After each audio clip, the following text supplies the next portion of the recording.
with JetsInsider.com. We are live for day number 2 of the draft. We're going to be getting started for rounds 2 and 3. Right now, the Jets only have one pick, but that could obviously change because the Jets might trade down. So we'll see.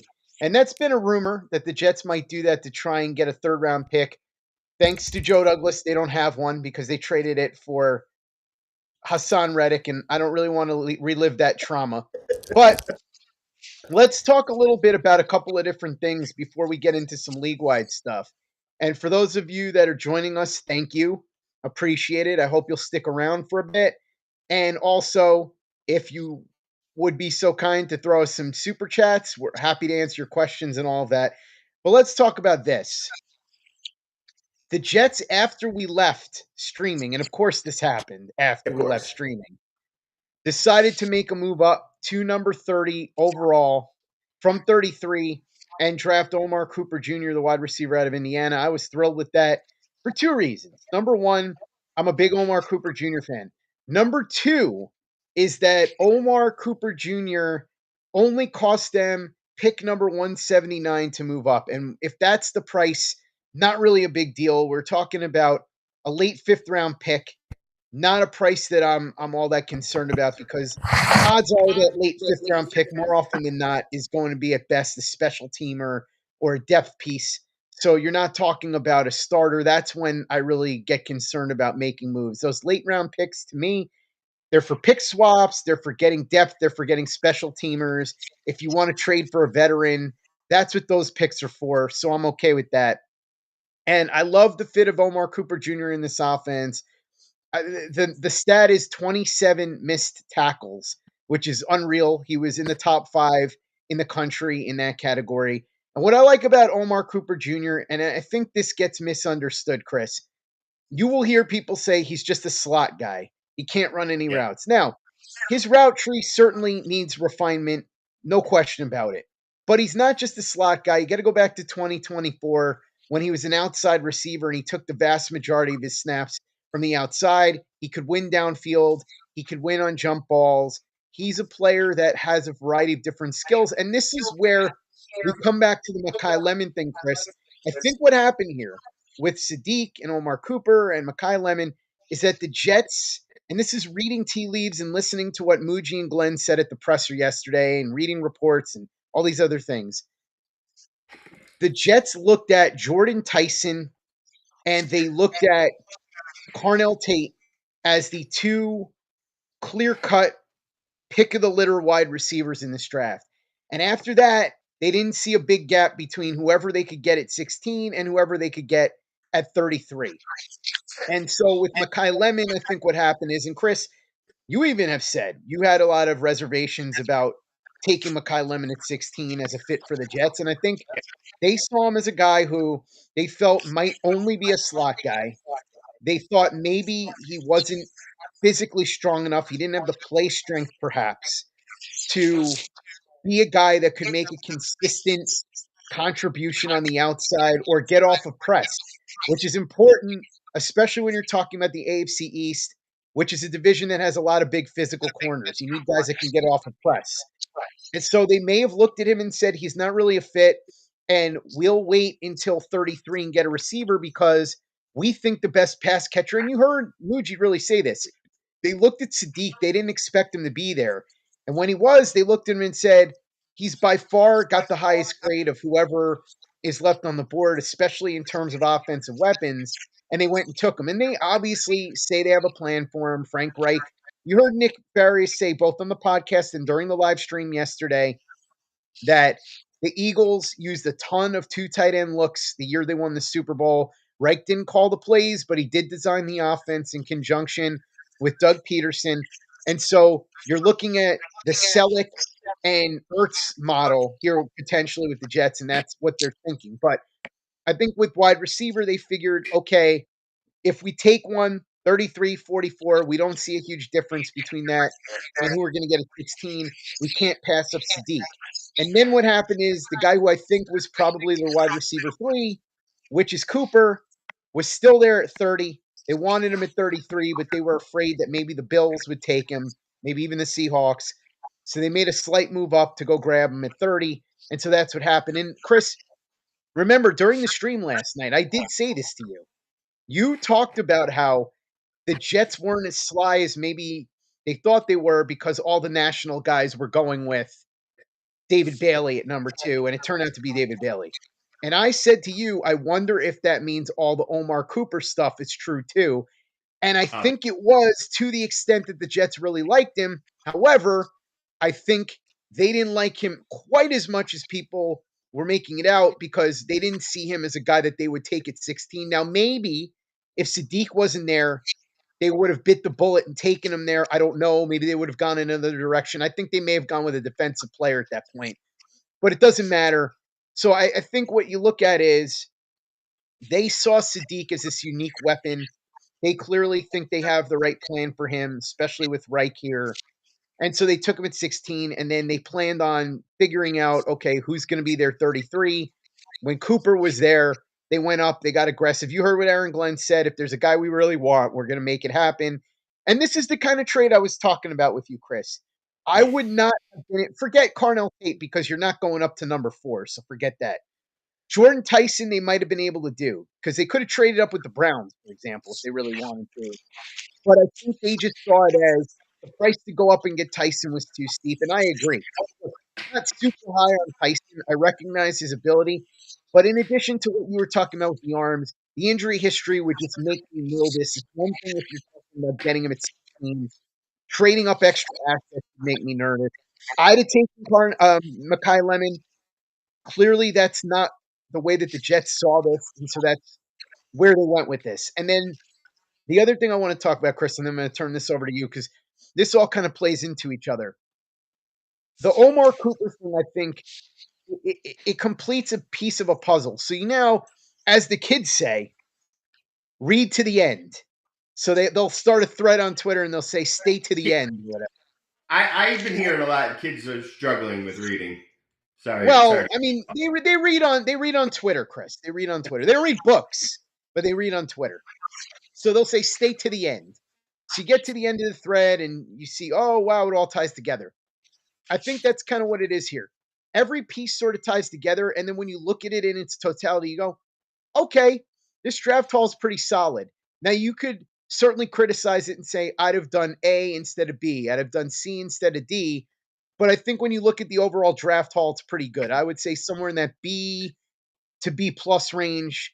However you want to grade it is probably fair. And again, it bears repeating, and I know Michael's going to be annoying about this because that's what he does, right, Michael? You're a literal Larry, Michael. He's going to be annoying about this, so I'll say it. We don't know what the real grade is for this draft class until these guys actually play. So we're just doing this based on paper and what we think. So let's get that out there before Michael and other people get on my. Oh, here comes Michael. Missed me making fun of him. Michael, you missed me making fun of you. I just took a shot at you. I was teasing because I said I was giving a grade to the Jets draft, and I said I know Michael's going to be annoying about this and say you can't give a grade to a draft class of guys that haven't played yet. So I said let me just stipulate that right away.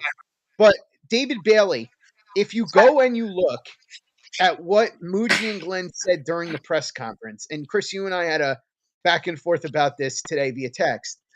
It makes sense to me if this is what they were thinking. Now, I may not agree with their assessment of Arvell Reese or David Bailey, but basically what they're telling you is they see David Bailey's get off, they see his first step, they see the analytics on his production in college and all of the advanced data. And you heard Jim Coburn talk about this yesterday. And they see a guy that they think can be a gigantic difference maker at the edge rusher position. And what you also hear is that while the Jets see Arvell Reese as a Swiss Army knife of sorts, they don't see him as that same level of difference maker as a pass rusher. Now, we could sit here and quibble about what's more important, or if Reese does A, B, C, D, E, F, G, is that better than what Bailey does?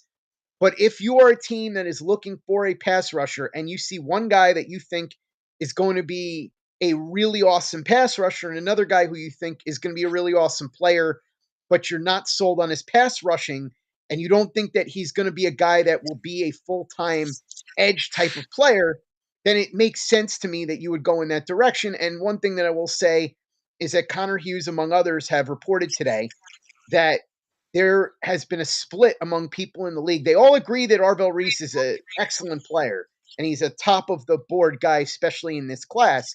But they are divided as to whether or not Reese is a guy that you develop into an eventual full time edge rusher or a guy that's an off ball linebacker that you occasionally deploy as a pass rusher. And so, if you are somebody that values the full time pass rusher and you don't believe that Arvell Reese's best position is to be that, then it makes sense, or you can at least make logical sense out of the position that the Jets took.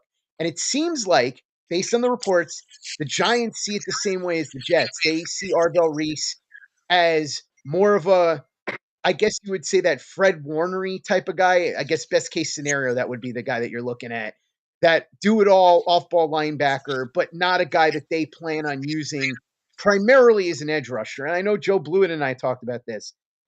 We were saying we thought that teams that would take Reese would want him to be would eventually develop him into a guy that would be a pass rusher 80-ish% of the time, maybe more.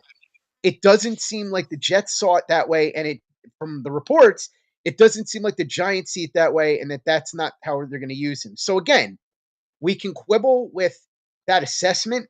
We can quibble with how the Jets and the Giants or whatever other teams see Reese and Bailey as prospects. But just from the standpoint of if you see player A as I am looking for a guy that can kick butt in the pass rushing and do it on a regular basis, and that's going to be his primary role, then I see player A that I think or I know can do that, and player B, I see him in a different way.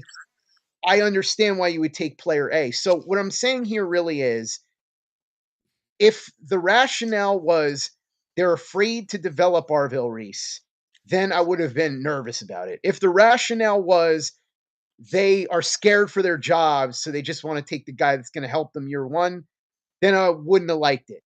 I still would have taken Reese. I want to make that clear. I think he's the better overall prospect. But the reasoning behind why they did it, I at least can wrap my head around it, and I feel more comfortable with that than the things that had been reported in terms of, well, he might not have a defined role, and the Jets might be scared to develop him. Or the other part of it, the Jets need somebody that can do something now because the regime might get fired, which is always, as we've agreed, silly because no matter how good David Bailey is this year, he's not getting them 3, 4 extra wins and saving anyone's job. So he's not going to be the difference between whether Glenn and Muji are here in 2027 or not.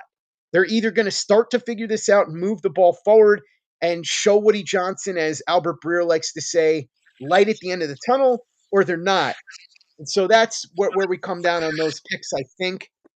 Chris, I want to bring you in here. Sadiq Cooper, Arvell Reese, let her rip. All right. Everything you just said, I disagree with completely. 100%. And I disagree with all of it. Every single part. And I disagree. We'll start with the reporting part of it.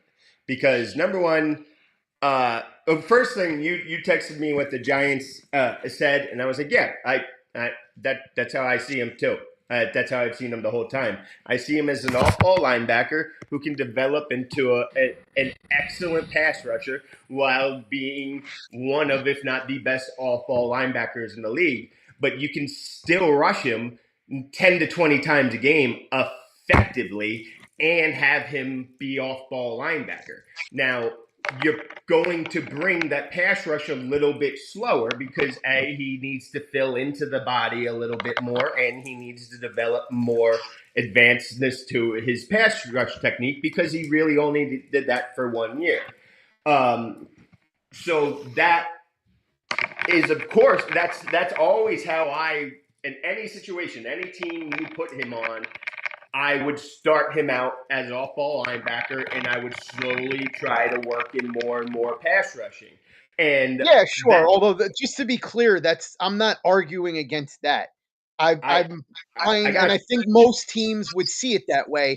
I don't think anybody would come in here and be like, Wardell Reese, you've never been an edge rusher. Go be an edge rusher. You know what I'm saying? here's what where I'm going to really dive into it and pick it all apart because number one, the Giants, it makes all the sense in the world. Why would the Giants do anything else but put him at off-ball linebacker right now? They have 976 edge rushers, Well, and they have no linebackers. They just had well, to right, sign Tremaine Edmonds to a one-year deal.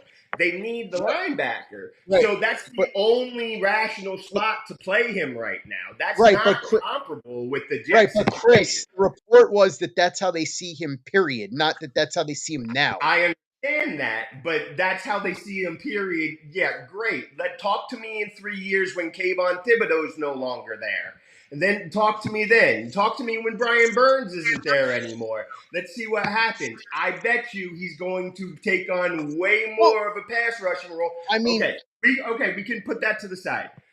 I know for a fact this now we do this. Everybody does this. Uh, the Jets felt this way. There is no the Jets feel this way. The Giants feel because there's people in that building that feel completely differently, and they just didn't well, get their way. And I know for a fact there are people in that Jets building that think he can be in a 15 plus year after year oh, sack guy. I, There's I'm people sure, in that building saying that. There's scouts but to be all around the league saying sure, that. but to be fair, Chris, it doesn't really matter if the people that are the ones that are controlling what happens don't think that. That's kind of what I'm saying.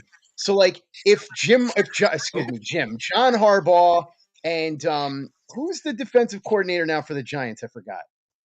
Uh, I just keep laughing because I have Nagy. I can't even remember Yeah. No. Yeah, because I who just did he? go got Whoever it is Nagy. that John. Yeah, I can't remember who it is. Whoever it is, if Harbaugh and the defensive coordinator, and again Aaron Glenn and let's say Brian Duker and Carl Dunbar, if those guys don't see it that way, then yeah, there could be other guys on the coaching staff or the scouting staff. But if he's not going to be used that way, then it really ultimately in the end doesn't matter for the purposes of the team that's drafting him. You know what I'm saying? I absolutely know what you're saying. I absolutely get it. But also, we can flip it back around to now you're talking about using a number two pick on somebody I'm not sure you're going to be able to get on the field for 3 downs because Sure. of playing against the run, and you're pairing him with Will McDonald, who also struggles Right. against the run. So But again, this is all process. right. Normally we come in here and I'm like, I don't really like the outcome, but I like the process. Here, I'm like a little bit more like, Well, I don't mind the outcome as much, but man, do I hate this well, process. well. Let me just say this though to the point that you're making. I'm again. I think what I'm saying is, as far as me being like understanding where they're coming from, it's less about whether I agree with their evaluation because obviously you and I or anybody else, we're going to have whatever opinion we're going to have, and there's going to be mixed opinions. But at the end of the day, every org's got to trust their own evaluation and make their own determination in terms of what they think each guy's going to be. What I'm saying is, if you listen to the presser yesterday, they made it very clear. AG made it abundantly clear that he does not believe that David Bailey is a liability in the run game, and he thinks that David Bailey is an okay run defender that has room for improvement, which I honestly is something I agree with. And even Joe Blewett, who has been hard on David Bailey as a prospect and did a very extensive film review on him. Even he has agreed with me that while Bailey's not exactly a plus run defender, his run defense isn't. We're not talking about Will McDonald here. He's certainly significantly better than Will McDonald. But whether we agree or disagree, right? But this is kind of what I'm getting at. You and I can agree or disagree on whether or not that's true. But if that's the evaluation the Jets have made, and they think that Bailey can be an okay run defender and an outstanding pass rusher, while at the same time they view Arvell Reese as a guy that's an off-ball linebacker that they're just going to deploy in certain situations as an edge, but he's primarily going to be that off ball guy. And what they want more than anything else is a reliable game in, game out, not lights out pass rusher. Then I understand why they did what they did. Again, we don't have to agree with it, but I I understand how they came around to that conclusion. I That's all I'm can saying. get that too until you tell me that it's that the pass rusher in question is Nick Benito without any bend.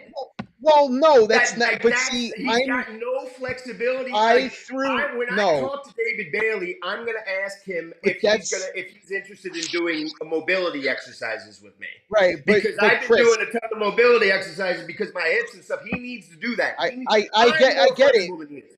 I no listen. What I'm saying is, and again, I want to make this clear. When I told you this in the text message too, I'm not saying that he's Nick Benito. What I am saying is, I think that they believe, and I'm just using Benito as an example simply because Muji was in Denver when Benito was drafted. That's all. So I'm just throwing his name out there as an example. I'm not comping him to Benito. What I'm saying is, I think they believe that he can have a similar impact as a pass rusher to somebody like Benito. That doesn't mean that they're similar stylistically.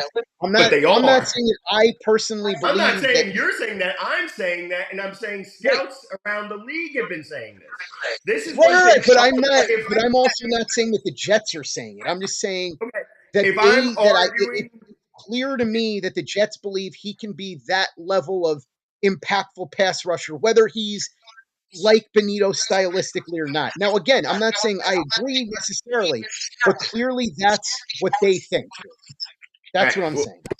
number one, when you hear me argue like an evaluation, like I'm arguing this evaluation, know Mhm. that I'm not arguing my personal Oh, I evaluation. get it. Oh, of Because course. I wouldn't, because I am the first one to sit here. I love to do the evaluations because it's fun and Yeah, I yeah, like to yeah. see it. Right? But I'm not Sure. going to sit here and I'm banging the table because of what I've heard and how it Sure. matches up with what I think. Yeah, of So course. I know. I just want to get that out of the way. Everyone's saying it's not just me being like, I like this tape.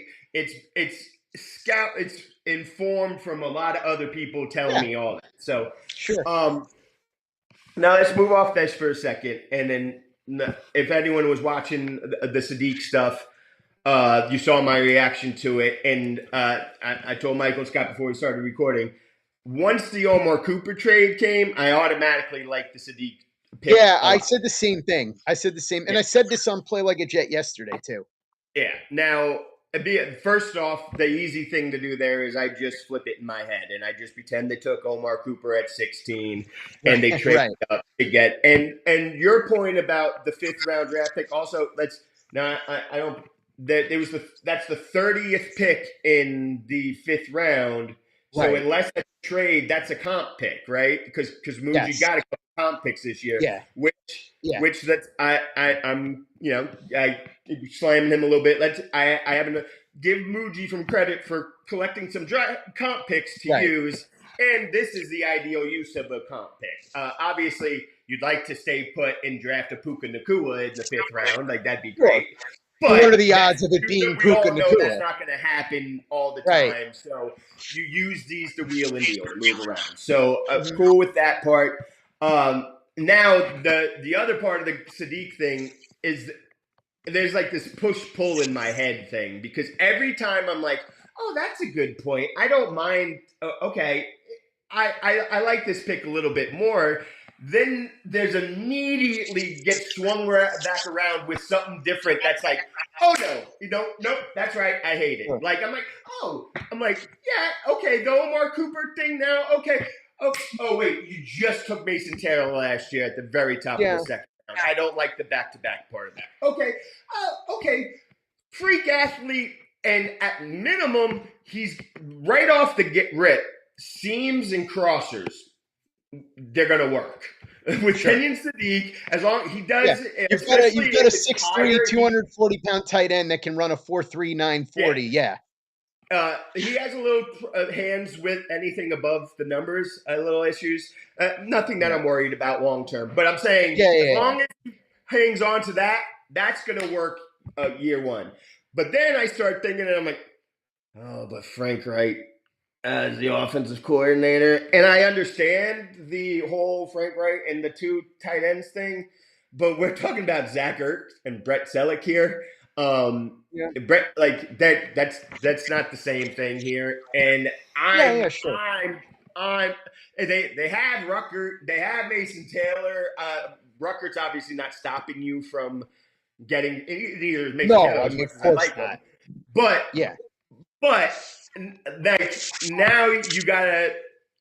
I'm worried that they're gonna try to do a bunch of like gadget, force him the ball type of stuff, screens type stuff to him, and that is not what I want to see him doing. That is not Well, it at all. and He's screens gonna are, have to, screens are okay. he's going to obviously have to go a long way as a blocker. He's going to have to develop his route tree. I'm never Sure. really going to want him like sitting down in a hitch route and coming back. That's not really what I'm going to want from him. But now this is the other part of it. Recently we've had Laporta, we've had Bowers. Last year we had Warren and Loveland. That's and even my guy Harold Fannin last year, who I was absolutely obsessed with, and this is a good thing too because last year I was a huge Fannin guy. I watched them all college season, but going Bowling Green, I watched. But Charles McDonald had a comp for Fannin. Aaron Hernandez was the comp for Fannin, Minus the murder.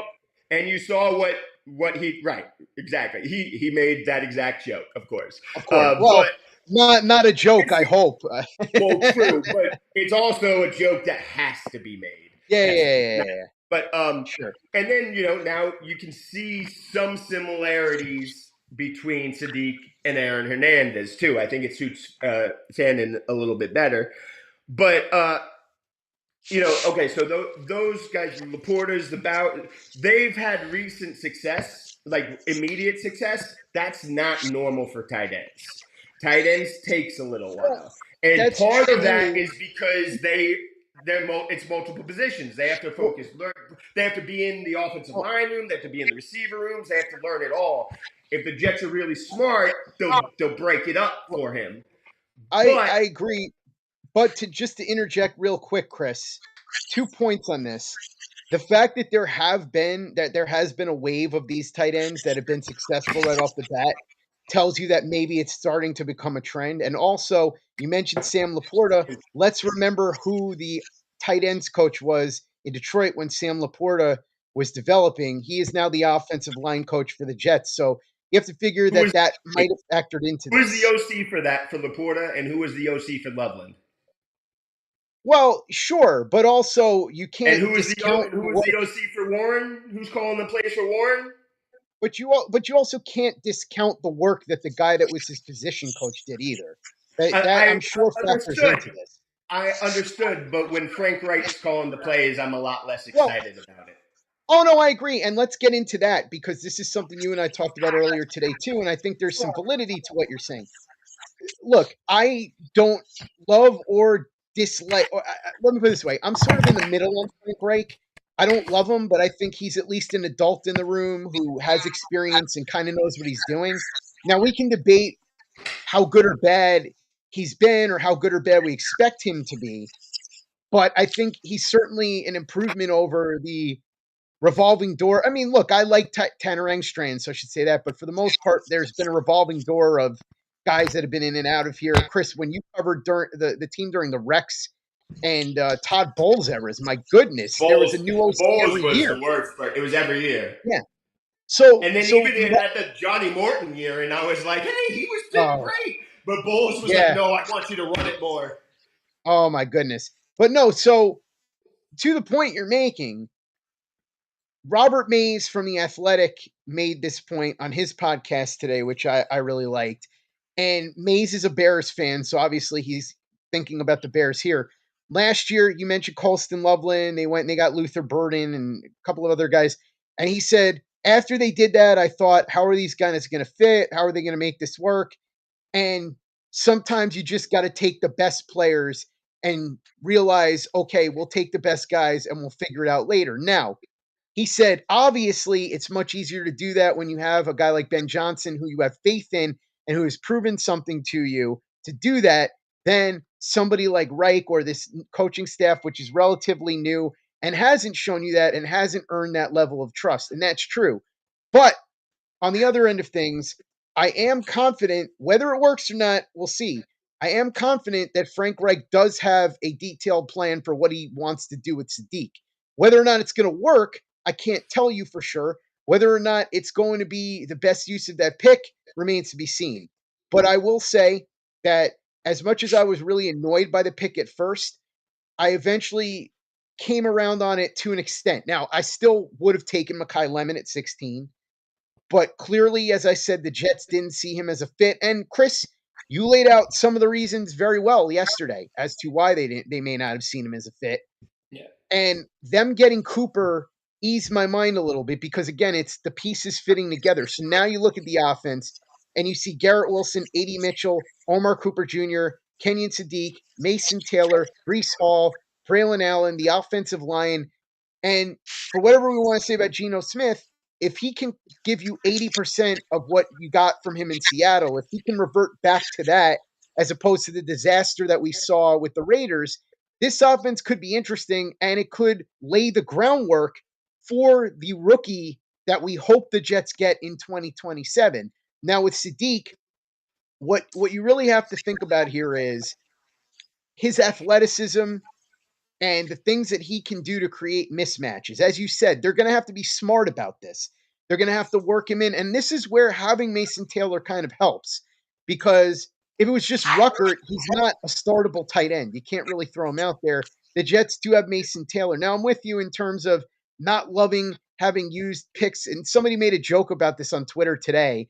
Oh, well, anytime you can copy what the Raiders do, you got to do it when they took Michael Mayer and then the next year Man. Brock Bowers. But of course, my counter to that was if Kenyon Sadiq is anywhere near as good as Brock Bowers, I'll live with the fact that the Jets copied the Raiders. I'm not really that concerned about it. But I do think there's a path here with Sadiq. I think that Hayden being here helps a lot because, as I said, he was the position coach under Ben Johnson. And let's also remember he's done a very good job of helping to develop that offensive line. I thought Olu took a nice step forward in year two. I thought that Armand Membu played really, really well last year. Joe Tippmann did well at guard his first year as a full-time guard. In fact, I think you can make a case he's a better guard than a center. So I think Hayden being here and understanding the blueprint, as you said, with Laporta, and I will say this is where Luke Grant has talked about, and I'll give Luke credit for this. He absolutely loved Sam Laporta coming out of college, and he wanted the Jets to pick Sam Laporta instead of Will McDonald. We both wanted Jackson Smith and Jigba, but if they weren't going to pick Jackson Smith and Jigba, Luke was all about Sam Laporta, who ended up going early second round, and he turned out to be a really good tight end. Luke also really likes Kenyon Sadiq for a lot of the same reasons. So I think there's a path. And as you said, Chris, what calmed me down in addition to the Omar Cooper Jr. move, and in addition to what Nick Barrio was saying to us yesterday, is the fact that I look at it as Sadiq is a potentially unique weapon that the Jets haven't had in a long time if used properly. And if we look at it as the Jets traded up to 30 and they wound up with Cooper and Sadiq, whatever order it was, if I would have told you they traded up to 30 to get to Sadiq, you would have said, weird move, but Sadiq's a really good player. That makes sense at number 30. So that's how I'm choosing to look at it. And like I said, it's not like, to me, it would be different if the Jets got a guy that I thought couldn't play. If they got a player that I looked at and said, what are you doing? This guy, like, okay, I'll give you one example. Tyree Wilson. There's one. I still don't understand what was going on with that pick. And there are other players. Quentin Johnston was another one. I looked at that, and yeah, he's turned into an okay receiver, I guess, for the Chargers, but they picked him in the first round. I remember watching that and going, what does he do that stands out in any way, Quentin Johnston, over the other three guys that were picked? Jackson Smith and Jigba was picked ahead of him, but then you had Zay Flowers and Jordan Addison picked behind him, and I would argue that both of those guys, especially Flowers, are significantly better. Quentin Johnson's really more of a number 3-ish wide receiver. You don't do that in the first round. So it's not like it's something like that. There's a path for Sadiq to be a difference maker. But like you said, Chris, what makes you nervous about this is the fact that you don't have that trust in Frank Reich the same way That's that it. you would have with a Ben Johnson. But I am choosing to give them the benefit of the doubt. I'm not going on blind faith and saying it's going to work. This is a great pick. Oh my God, can't you see the vision? What I am saying is I see what they're thinking here. I think it can work, and I'm going to give them a chance to implement their plan and make it work. Now, it may not, and certainly Frank Reich hasn't earned that benefit of the doubt the way we're talking about somebody like Ben Johnson or Kyle Shanahan or whoever else you want to throw in there. But I think we can agree that Sadiq is an incredibly talented player. He's a guy that could potentially create mismatches and could do it year one, at least to a limited extent. Yeah. And it is there is a way that this become where we look at this in 2 years and go, that worked out really well. But there is also like I'll put it this way. I don't really think that Sadiq is a guy that's going to be a bust. I think worst case he's just not going to be special, but I don't think he's going to be a terrible tight end, especially when you see the effort that he gives in blocking and just the straight up. Like, if he's Dustin Keller, that's a significant disappointment, but it doesn't mean he's a bust per se. It means he's a disappointment for where he was drafted.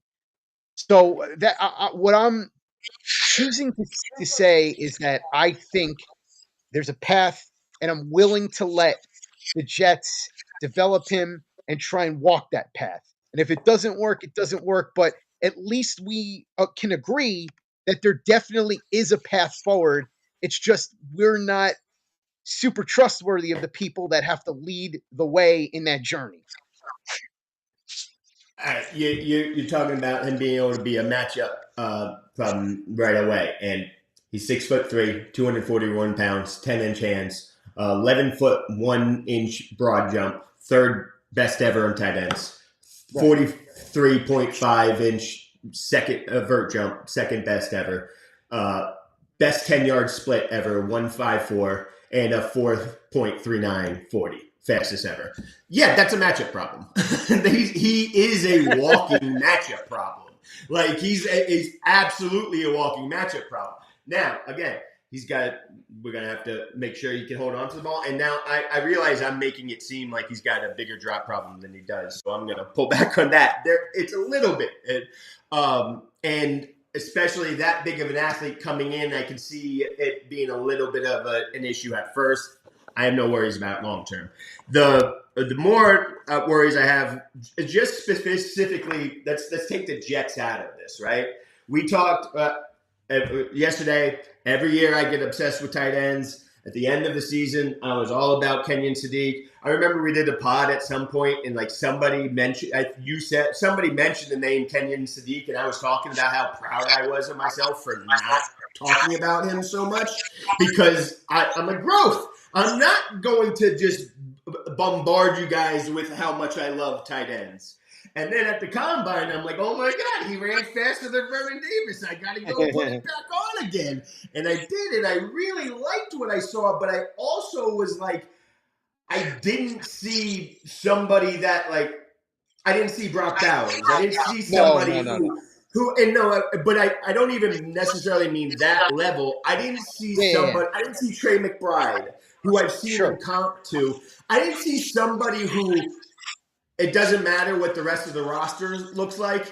They're going to get out there and they're going to do some work right away. Right. I don't see that with him right away. That doesn't mean he can't grow into that, obviously. Vernon Davis, I think, is the comp if you Vernon develop Davis him properly. was awful for the first however many years. And then he turned into a legitimate good, but he was awful to start.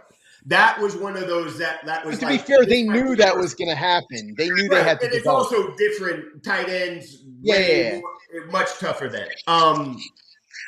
So there's that part of it. But so again, you know, all day in my head, I've just been slamming the Rams for what they did, and because Oh, and we're gonna get into yeah, that, by the way. I'm not going to do the evaluation thing, but I'm just going to say you needed to go for the Super Bowl. You needed to go for this year's Super Bowl. But besides Well, that, if the I Rams got I got gotta say Snead, I gotta say this before it leaves my head. I loved what Derek Clawson said. If you listen to the Athletic Football Show, his this line, and when you first hear it, you're like, "What?" But then you think about it, and you're like, "I think he's 100% right." He said, "I think that Makai Lemon or whoever it is you want to and he you want to doesn't say, like Lemon. right. He doesn't, but he said Makai Lemon or whatever other player you want to say that they could have drafted in that spot will get them closer to a Super Bowl in the next 15 years than Ty Simpson. And what he meant by that is the Rams are knocking on the doorstep right now. If you add a guy that can help right now, it could be enough to push the Rams over the finish line. Whereas once Stafford is gone, there's probably going to be a significant drop off, not just at quarterback, but at the other spots where these guys are getting older. And so when you have that Super Bowl window, especially, I mean, look, Matthew Stafford is still, I mean, it's amazing how good he still is. He was the best, I mean, he won the MVP, but he was arguably the best player in the league last year. So I agree. And we'll come back to that, but go ahead.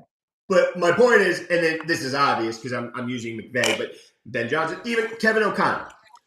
Say the Vikings took Kenyon Sadiq. And just the football fan in me is doing backflips. I'm celebrating. I might be burning my house down because I'm setting off fireworks. Just the football fan in me. Kevin O'Connell's got Kenyon Sadiq to work with.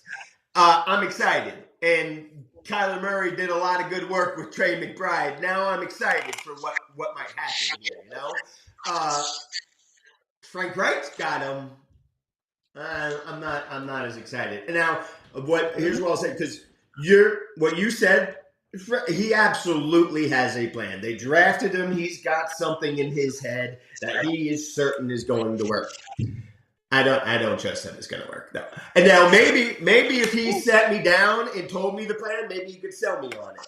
But I think that, and now this is also possible. Maybe Frank Wright has spent his time in the wilderness completely rethinking how he wants to approach football. To be But fair, if he comes out with the same offense that he was trotting out the last couple of times, I'm not interested. Well, I will say this, Chris, for whatever it's worth. Boomer Esiason, who is Frank Reich's best friend, did an interview with ESPN's Rich Cimini right around when Reich got hired, and he talked about how Reich studied a lot of what Ben Johnson was doing. He thinks Ben Johnson is the smartest offensive mind in the league right now, and he's been working on incorporating different stuff that Ben Johnson's done, both in Detroit and Chicago, into what he was going to do, I guess, if he'd stuck around at Stanford and certainly now with the Jets. Now, whether he does that well or not is a whole other discussion. Mike McCarthy's trip to PFF. Remember all that? Right. But I'm just saying this wasn't Reich himself saying it. It was Boomer. I know. I get it. I also tend to not trust anything. What I'm saying is, we'll see. It's nice to hear. We'll see when the rubber meets the road. We'll see is what I'm saying. But that's encouraging at least. And I'm with you. I think we said this. Trust has to be earned, and the trust hasn't been earned yet. But there is a path. So we'll see if they're able to walk that path or not. And as far as the path, by the way, let's talk about the Rams real quick, because day 2 will get started momentarily, and we'll go through the picks, but we'll obviously talk about these things as we go along. The Ty Simpson pick, we talked about it yesterday. I said give Sean McVay the benefit of the doubt. If anybody would know how to develop this kid, even if he has to sit a year or two, I still thought it was weird because he's 24 years old. And now, and Chris, you've gotten texts to this effect this morning. And it became pretty clear just watching the press conference. It does not appear that Sean McVay wanted this pick. And you heard the way he talked about Matthew Stafford. It's Matthew's team. Matthew's going to be here, whatever. And when he was asked about Simpson, all he really would say is, well, he's going to compete for the backup job. And then you hear Simpson say that he'd never spoken to Sean McVay before. And then you hear that Les Snead told Simpson's parents before he decided to enter the draft that their son was a first round pick for sure. And it I think just seems like this is Les Snead basically pulling rank on McVay, which, look, it's one thing if say Darren Muji does this to Aaron Glenn. It's a whole other story when your coach is Sean McVay. And again, when we just talked about this. When you have a team that is knocking on the door, oh wow, okay. Cleveland. Oh no, okay. I looked at that wrong. I thought Cleveland had traded up to number 33. I They're was just like, it's not flashing. even 7 o'clock yet. I thought Cleveland had traded up. But anyway, when you're a team like the Rams and you are knocking on the door, you're right there. You're Matthew Stafford.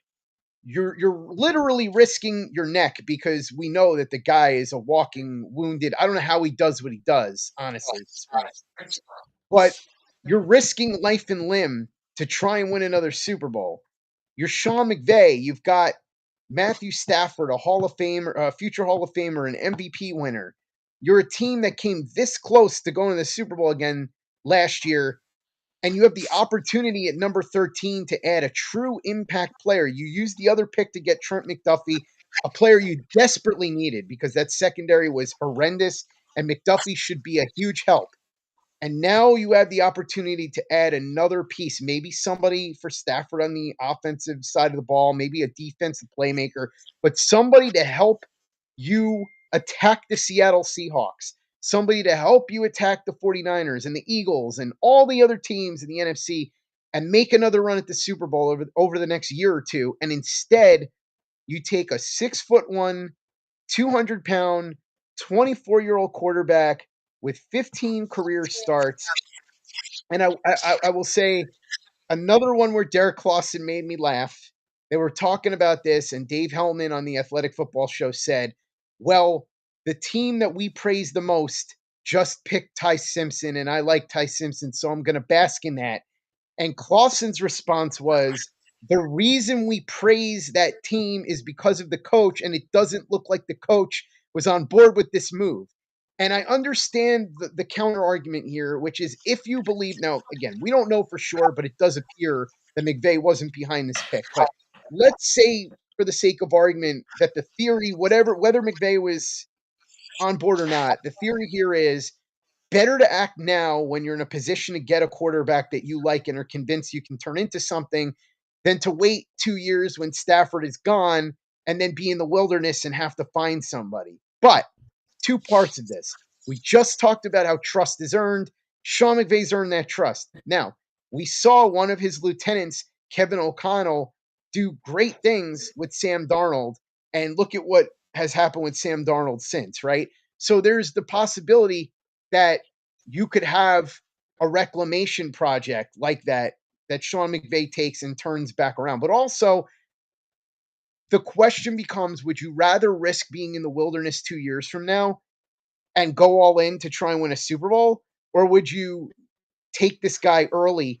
And from where I sit, and granted, I'm going to put aside my feelings on Simpson because everybody knows I'm not a big believer in him. The Rams are a team that has been a F them picks team, and we're That's going what to I was just going to say. spend the They were money the and take the original risk. Afton Picks team. Yeah.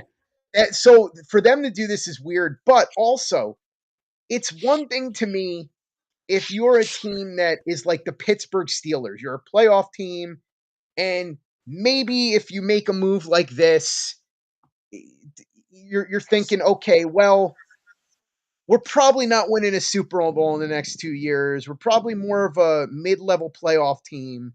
Let's be realistic. And so you go and you get Ty Simpson, you're going to sit him a year, whatever it is you're going to do.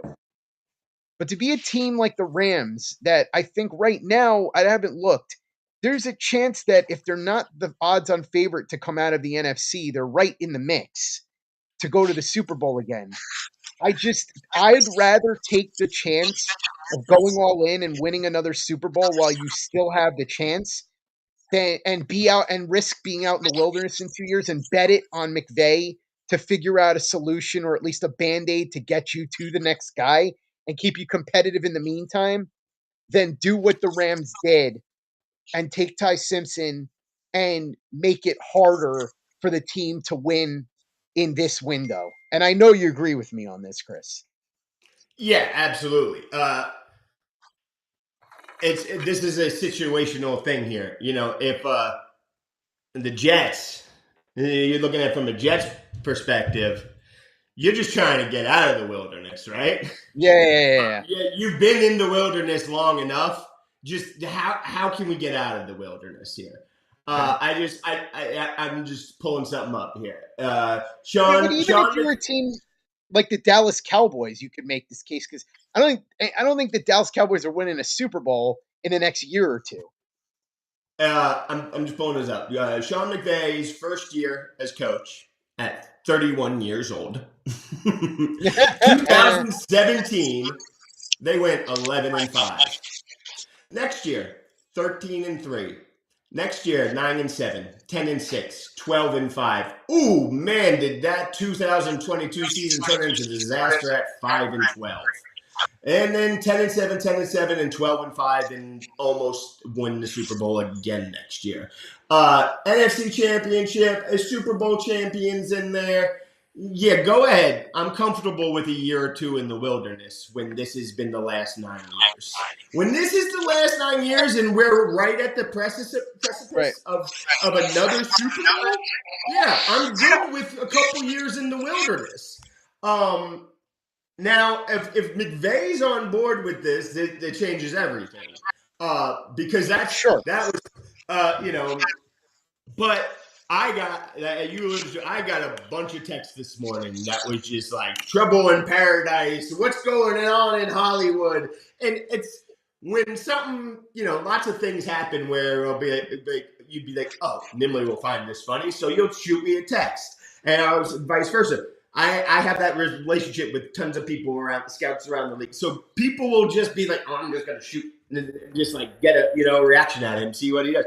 And I'm like, oh my God. Now, part of this when stuff happens like this is there's a lot of just jokes flying around. So it can be hard to kind of tell what's joke and what's real here. Like, you see McVay, he looks super pissed at verse like, yo, I think something's really going on here.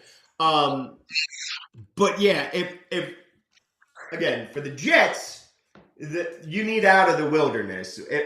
This type of success, one losing season in 9 years, and you're the Super Bowl favorites, and you have a chance at pick 13 to add somebody to help that Super Bowl team, and then even complicating further. They were looking into trading for A.J. Brown because Devontae Adams is old, has injury issues, and Puka Nakua's offseason has been Puka eventful, Nakua to is say the cuckoo least. for Cocoa Puffs. Yeah, he's had an eventful offseason, to say the least. So, they could have gone offensive line, just, again, protect Stafford. They could have just gone with another. There's no world where Ty Simpson is helping them win this year. No. You can say Stafford gets hurt and then you got okay, but he's not helping them win this year. Did you hear what McVay said? He said he's going to compete with Stetson Bennett for the backup. Like, there's a world where Simpson isn't even the backup quarterback this year. So that makes the argument. Like, Chris, to your Stetson point, Bennett too. Repeat that name that he's competing with. Stetson Bennett. And this isn't even Stetson Bennett rookie year. Stetson Bennett's been in the league for how long now? Yeah. Like, the Stetson Bennett, he's had a very obvious ceiling to him for a while now. And for a while, I mean, since he was at Georgia, this is not somebody that anyone's like, oh yeah, this is going to be a starting quarterback, right? And the number 13 overall pick is going to come in and compete with him for a backup. Now, obviously, that's all he can do because he's not competing to supplant Stafford this year. Yeah, of course.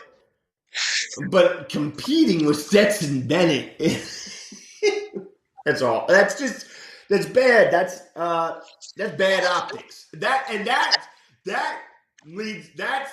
feels. I didn't see it or anything. I had a super busy day, but that feels like McVay unhappy and trying to shade Les Snead through this, letting the world know he's not happy. Listen, we just took someone at 13. I'm not sure that can beat out Stetson Bennett. Yeah, it sure felt that way. And I think to the point you're making, Chris, they have not only do they have an opportunity to push their chips in right now, and so what if there's a year in the wilderness? There's two factors in play here. Number one, you've got the guy that is arguably the best quarterback in the sport right now, operating at the highest of levels, and he's still playing that way. So it's not like if you remember, Chris, and people have talked about the Aaron Rodgers thing when they took Jordan Love. Rodgers was coming off a down year. It looked like he might be on the verge of starting to peter out. Now, when they picked Love, it's been said that it got him so pissed off that it motivated him and he wound up winning another two MVPs and all of that. But at the time, there was a legitimate question as to whether or not Aaron Rodgers was coming towards the end. And so Jordan Love was there. They really liked him. They made the move up. They said, we'll sit him behind Rodgers, whatever. This is not that situation because remember, the Packers were not coming off a year where they were this close to winning the Super Bowl. That did come later after Love was drafted. And the other part of this is, yeah, they might wind up in the wilderness for a year or two, but as you just demonstrated, Sean McVay has found a way to win even that disastrous year, 5-12. He's kept the Rams as a really good team the entire time. And so I would be willing to risk that he could figure something out while we wait as an Yeah. organization for the long-term solution. So, for example, just throwing this out there. He could Let's find out say, that person. right. Well, that's what I'm saying. Like, let's say, for example, end of this year comes, Matthew Stafford says, okay, or 2 years from now, I'm done. My neck hurts. I can't play anymore. Okay. So Sean McVay goes and he gets a Mac Jones or somebody like that. And he's able to get Mac Jones to play well enough that the Rams are still a playoff team while they try to figure out what they're going to do long term. I'm just using Mac Jones as an example because the 49ers have kind of done that with Mac Jones. So it's somebody along those lines. And there are quarterbacks you could do that with, and especially somebody like Sean McVay. So I would be willing to risk that considering where the Rams are at right now. Like I said, if this is the Steelers and we're talking about you got a middling Aaron Rodgers coming back and a team that you don't expect to make a real championship run, all right. If we're talking about Dak Prescott and you're thinking about maybe moving on in a year or two because of the salary cap and you think he's going to start to fade, all right. Cowboys aren't going to win a championship this year. I don't think most people believe that they're going to be in contention for that. So those are a couple of examples. But if you're telling me the Lions, who are right there, that one makes no sense to me. So that to me was one of the crazier picks of the day. Uh, you know, by It's the way, the 49ers pick is in, so we'll see who it is momentarily. They decided to stay at 33. But yeah, I mean, that's really all there is to say, I think, about this. And I get it. I know what the thought is. I understand why they're doing it. I just think when you're a team this close, it's not the right move, especially when you have the coach and the quarterback that you have. so yeah, that I mean, when I have McVay, I'm not worried that I'm wandering in the wilderness. That's the thing. It's you're worried that you're wandering in the wilderness when you don't have a coach and you're trying to find a new coach every 2 years, and then you're picking up this guy and that guy. Um, yeah, man, this it just doesn't make sense because like you see a lot of teams do this with tackles, offensive tackles, right? Oh, we got our two starting tackles, but we'll take another starting tackle and kind of redshirt them for a year. But here's the thing about that: tackles get hurt a lot, Yes. and you can also do jumbo sets and use Yeah. all three tackles at the same And time. a lot of times there are tackles that can play other positions too if you Right. need them. And yeah, okay, quarterbacks can get hurt too, but there's the drop off from the starting tackle to the rookie first round tackle and the drop off between Matthew Stafford and Ty Simpson Right. There's a huge gulf there. There's So one while there's you are one taking where you lose a step. There's one where your season's over. That's the right, difference. exactly. And so while yes, you are using that pick on the offensive tackle for a move for the future, it still at least helps you immediately in some Yeah. way, shape, or form. Where this does nothing for you this year. Zip, zero, zilch. Absolutely nothing for you this year. And Yeah. and when you're Super Bowl favorites, I have a problem with that. You can't even with McVay as your coach, you can't just expect you're going to be here so often that you can just keep kicking 13s away for a maybe at quarterback. Whoa. Wow. That is a shocking pick by the 49ers. Dejon Stribling, the wide receiver out of Ole Miss, who a lot of people thought was going to be a day 3 pick, winds up going at number 33. Now, on paper, this looks like a reach, but as I've said many times, the guys that have earned the benefit of the doubt, top of the list would be Shanahan and John Lynch. This is This a does seem like a weird specificity pick. thing too. This is a What? specificity. This is a Oh, specificity thing too. without a doubt. And Right. let's also say this: we've seen the draft boards and the top 100 lists and all that, but we don't know what the league really thinks. Like, I'm curious to find out later on, did the league agree with the mock drafts that this guy was going to go in the 4th, 5th round, No. or was he going to go Uh, higher?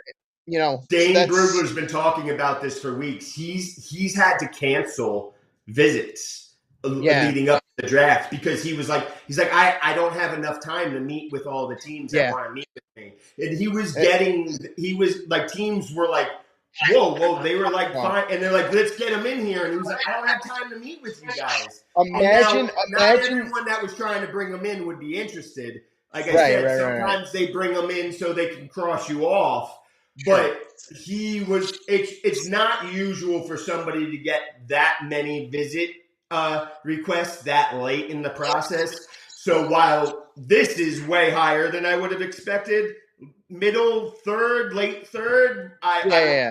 totally would have But expected. imagine the odds you could have gotten if somebody wanted to bet you that he would go ahead That's of the first Denzel thing I Boston. thought when you said his name. Yeah, It had to be plus 5,000 at minimum. yeah.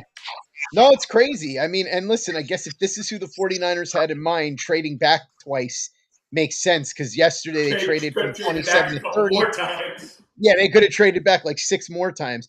Yeah, I mean, the only thing I can think of is maybe they had intel that somebody else near the top was interested. But wow, I Also, that's just that is. sometimes you're just like, we're just taking them.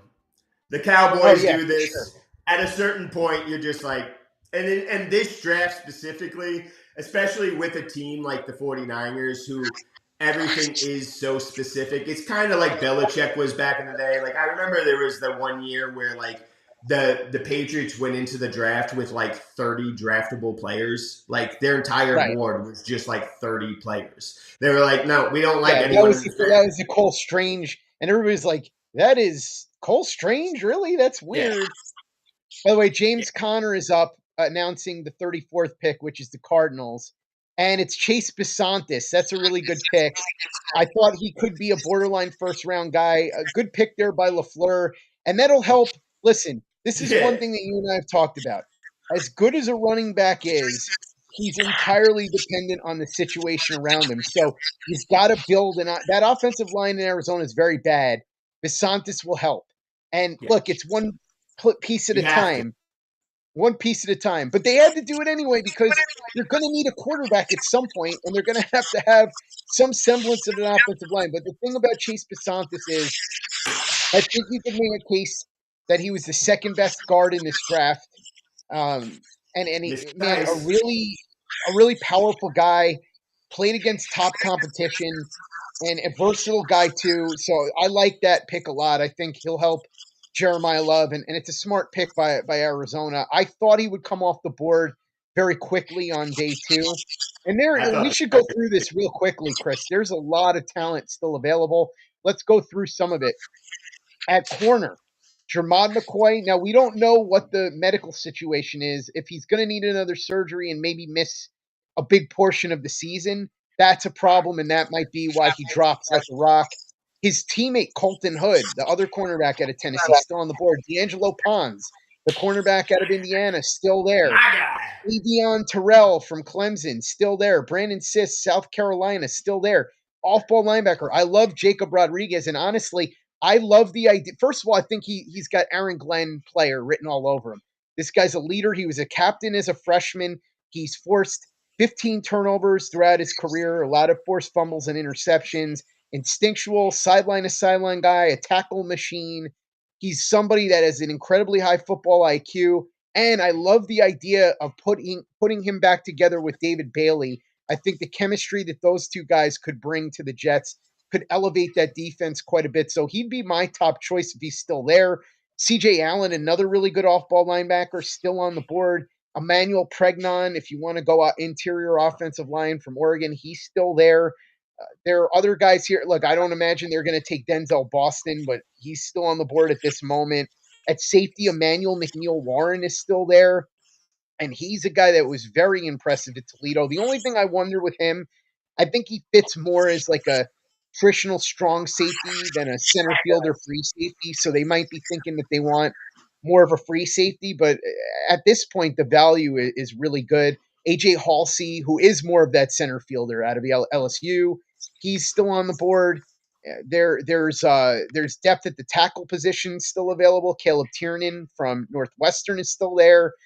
There are a lot of really talented players still on the board. Zion Young, if you want to double up at edge rusher. Now, I don't Gabe imagine you're going to do Yakis. that.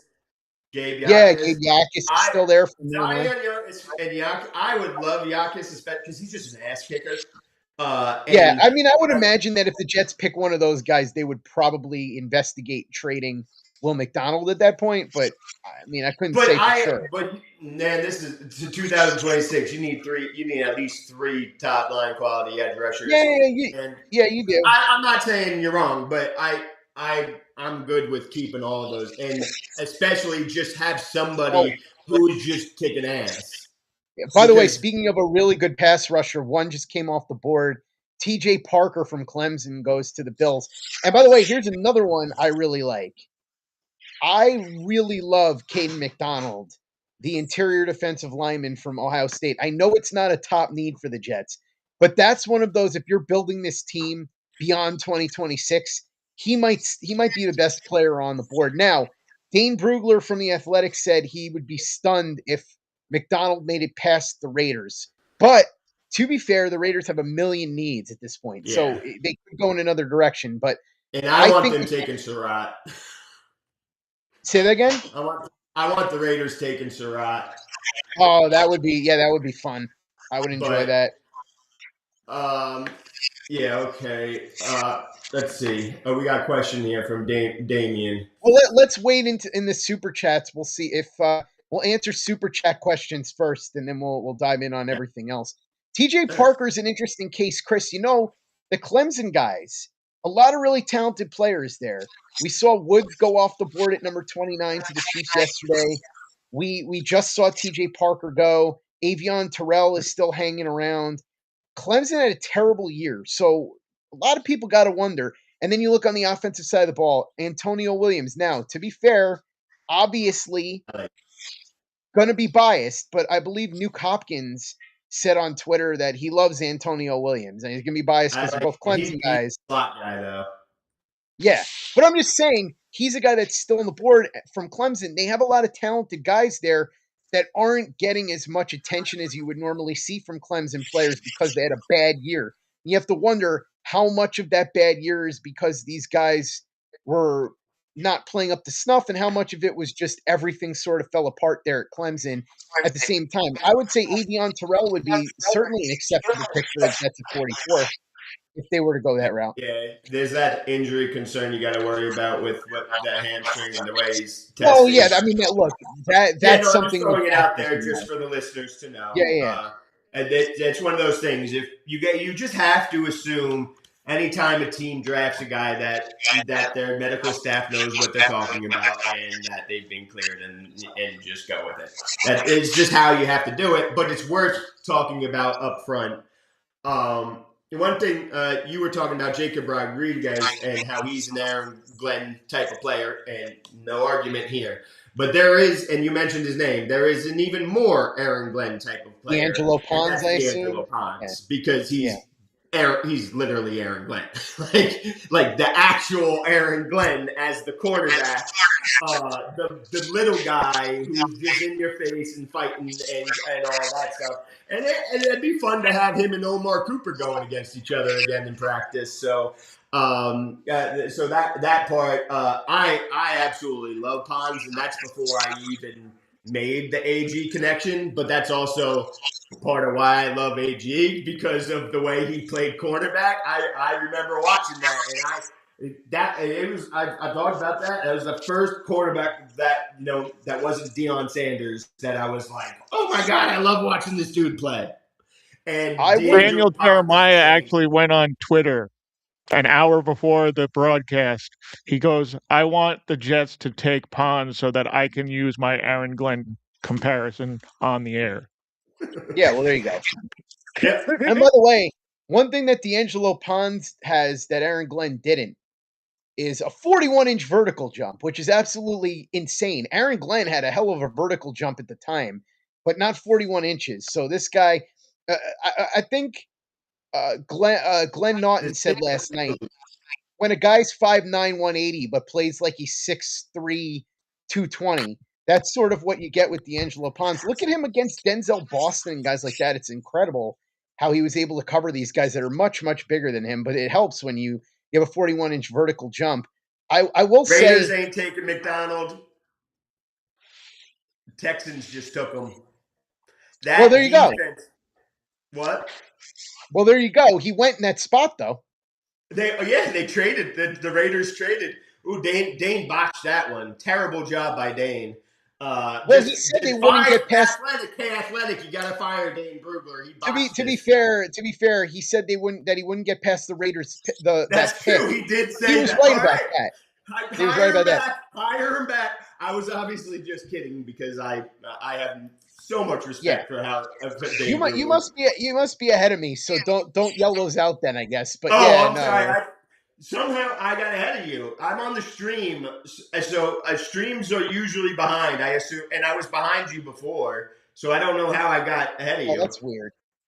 Yeah, that is strange. Roger Goodell just went to the podium on YouTube TV, so...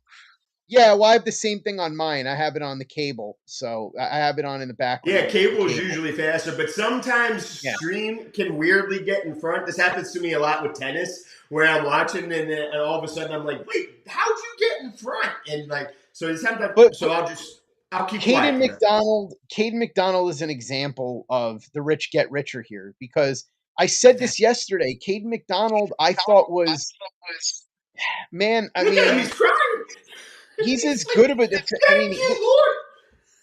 yeah. No, I mean, Caden McDonald I thought was easily a first-round talent. I was kind of surprised he didn't go. If the Jets had stayed at 33 and didn't take a receiver, it would have made a lot of sense to me. But now, if this was 3-4 years ago, I totally understand him not going in the first. Now, with the way running is coming back and how important running is again, I thought he would have gone in the first. Well, but also I'll say this. I think he's got a lot more upside as a pass rusher than people realize. And I think the right coach... some long term, but right now you're drafting him to be the... Right. But some coach is going to be able to coach that out of him, and he'll become... I agree. Look, I think he'll be a menace right out of the gate. So I love this for the Texans. And look, somebody said this. What you're hoping for with Aaron Glenn is that he winds up being the Jets version of D'Amico Ryans, right? That's kind of what you're looking for. So this is kind of the path that the Texans have taken. That defense was so nasty last year, and now Caden McDonald gets added to it. I mean, my goodness. So he's off the board. There have been some really good players taken, and the Jets are only a few picks away. Here's my question, Chris. Do the Jets, I guess it depends on who's on the board, but are they hungry enough for a third-round pick that they are willing to move out of 44? And how far back would they have to move to get a third round pick? That's the other question. Well, that's the thing, especially now because the players people are going to want to trade up for are like who's Might have to available. give That up people something from next year. They might have to give up something from next year to move they're up to not third. doing that. I No, mean, no, they're maybe not like doing that. There's no way. No, I don't mean six. one of the top. I don't mean one of the Colts Yeah, I picks know. or the Cow. I But mean like even a then, third or even a third then, through Yeah, they're seventh not pick from doing next that. year. The Jets are but not going to even trade then, next they're year gonna picks. want to keep those for Yeah. sweeteners, especially because like there's going to be a lot of teams that are going to be bad this year, and a lot of teams that need quarterbacks next year. And there's going to be a lot of quarterbacks that could be coming out, but By the if way, the the Jets Giants mess around and win 4 or 5 games, 6, 7 games, watch the Giants pick Denzel Boston here. that would make sense. You know, you put him with Malinois and Arvell Reese, and boy, the Giants are going to get a lot of compliments if that's the pick, because they A really, I mean, pairing of neighbors and Boston, it would be really nice. Now, Yeah.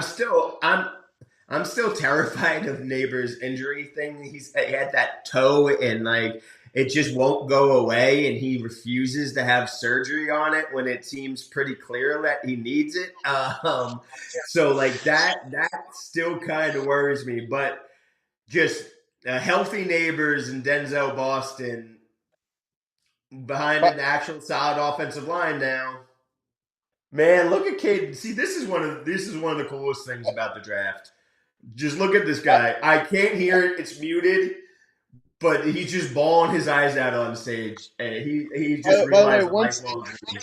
once again, if you want to do super chats, those are available. So go ahead and click on that, and we'll answer your questions and comments, and we'll read anything you want read. I will say this, Chris. It's interesting to me that the Texans went the way that they went with their first two picks, because if you're somebody that believes football is won in the trenches, they just picked Keelan Rutledge and Caden McDonald. Those are two big, nasty trench guys. So clearly that's what D'Amico Ryans and Nick Caserio were looking at here as Well, far they as definitely what we needed want. it on the offensive side of the ball. Yeah. Traden That Stoops defense is did still on the need it. board, by the way. I forgot him, the safety out of Arizona, another guy who was Oh, I rapidly like rising up him, the boards. Stooks. Yeah, Arizona. The Arizona players are a little tricky because that Arizona defense.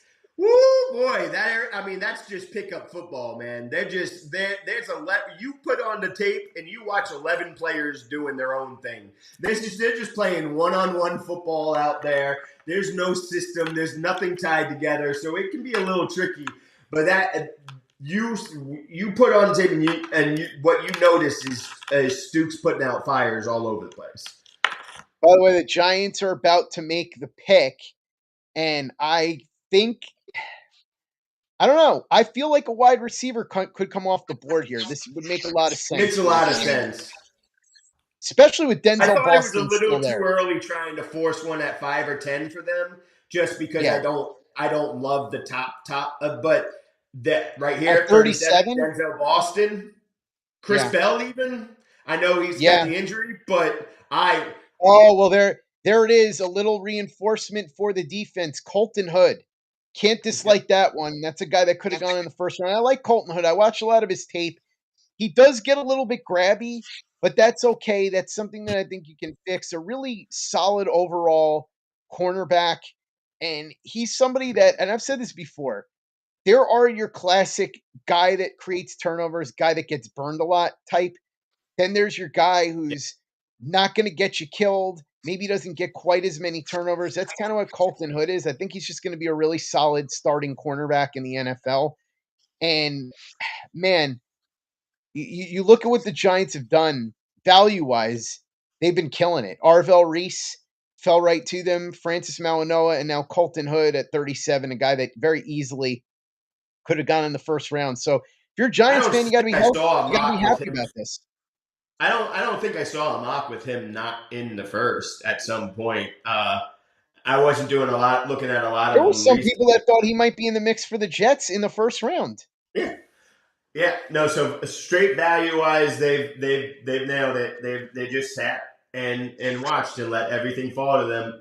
And And they these said, guys are all very Ravensy players, yeah, so it makes sense because like tell me you couldn't see Colton Hood going to the Ravens and being a 10-year starter.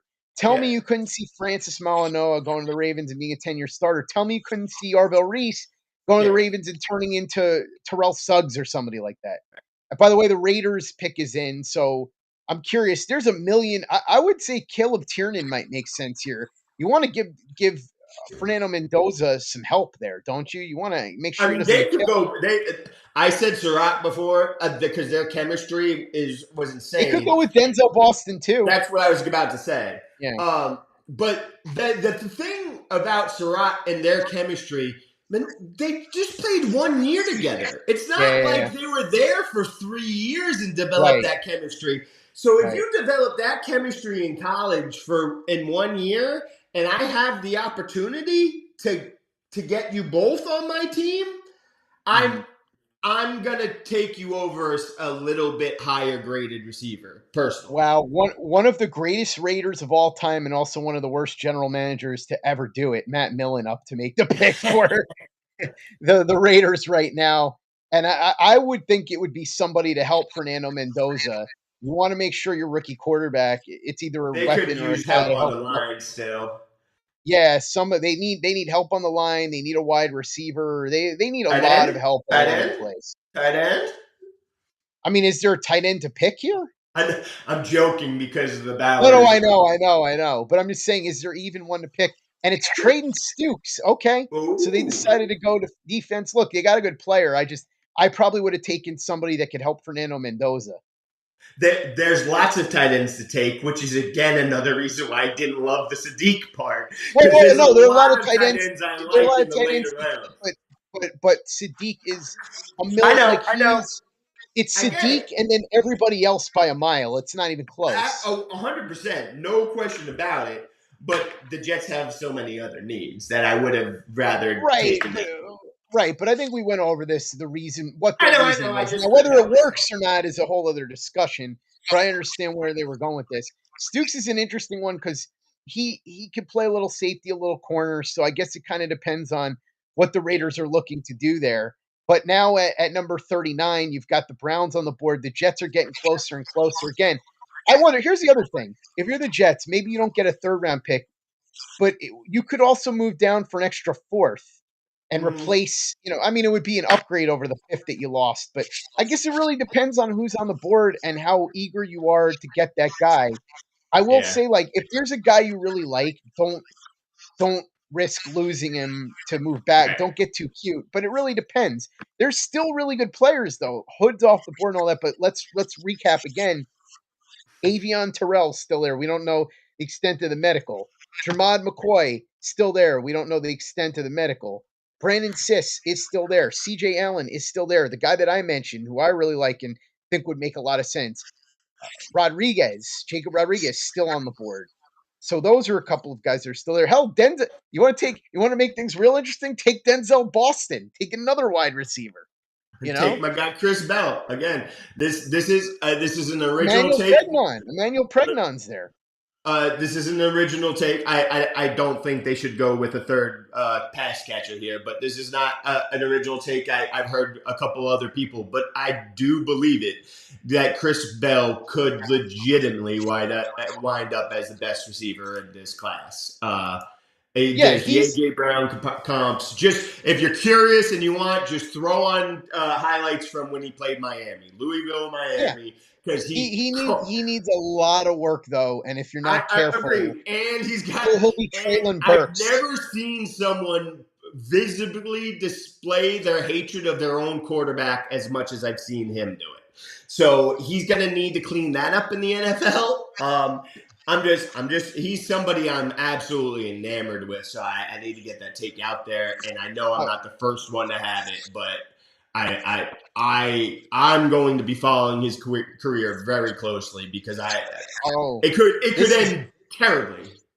But this it is could end. interesting. There's a GM that told Adam Schefter that he believes that Traden Stukes could have just as good, if not a better career in the NFL than Caleb Downs. So it kind of does go along with what a lot of people have said, which is there are people that believe that Thieneman and Stukes Yeah, I've heard and the Thieneman Neil one. Warren could potentially, and I look, it's not out of the question, but this does feel a lot like the Kyle Hamilton stuff from a couple of years ago, where people are just they spent way too much time thinking about this guy and they thought themselves into a stupid position.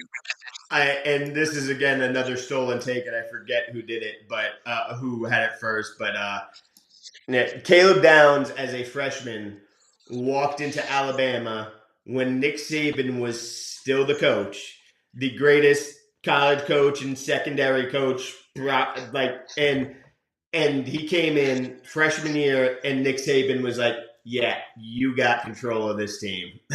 Like immediately as a freshman, right there at Well, Alabama, then he's like, "This is well, your team." now listen, not the same situation. Obviously, not a story or program, and we're not talking about Saban, but that's part of my argument for Jacob Rodriguez as well. Captain as a freshman, you don't see that a lot. Oh, that you just reminded me that about I saw a quote from Aaron Glenn about the guys that they picked, and this isn't to pick on Aaron Glenn. I just need all teams to stop with this stuff. It was really important to us to take teams from a winning program. First off, Texas Tech, yeah, they were in the playoffs last year, but Texas Tech is no winning program. Is that Well, like? I think you know what But he this meant. is football. I know, but this is football. I don't care about your winning program. It's because there's a bunch of other people who may or may not have contributed to it. Like, don't tell Right, me but about your winning I program when you're think drafting one I guy. think what I get what you're saying, but I think what he's intending here as Joe Hayden makes the pick. By the way, I got a Joe Hayden Oh, story I that I'm love going to Hayden. tell. I'm going to tell you Hayden. It's Denzel Boston to the Browns. Wow, so the Browns got two Concepcion in receivers for Todd Boston. Monken. I They love got it. two receivers for Todd. Look, I love Todd Monken, so I love this. I think he's going to have so much fun now. But I love Concepcion, and this guy he's got the knee concern, so this is a little well, bit. but also they're two entirely different receivers, and both of Oh, them are different absolutely. from Jerry Judy. They're both Well, different from absolutely, Jerry Judy as well. So and you've they got three needed. different kinds of wide receivers, and they're all pretty good. So two things. The first thing is I think what Aaron Glenn's trying to say, and I understand this, is he wants guys that come from programs where they come from a culture where a winning culture, and it goes along Yes, with what he's trying to preach. I get what he's saying, but as Joe Hayden story for you. I'm at Brown's training camp. This is years ago, and actually Colt McCoy was a rookie at the time, and this will oh, tell well, you the difference sorry. between. This will tell I've you seen a the lot of bad quarterbacks. I'm sorry you had to see that. well, no, Colt McCoy actually had a nice career as a backup quarterback. I thought he was Sure, as a fine, backup. but so I'm there, and I wanted Colt McCoy's autograph because I'm a Texas fan, and they had just gone into the national championship with him at quarterback. You remember he got hurt and he had to come out of the game and all that stuff. So this tells you the difference between people in Ohio and people here. I'm standing there, I'm like, oh, all I want is Colt McCoy's autograph. I don't really care.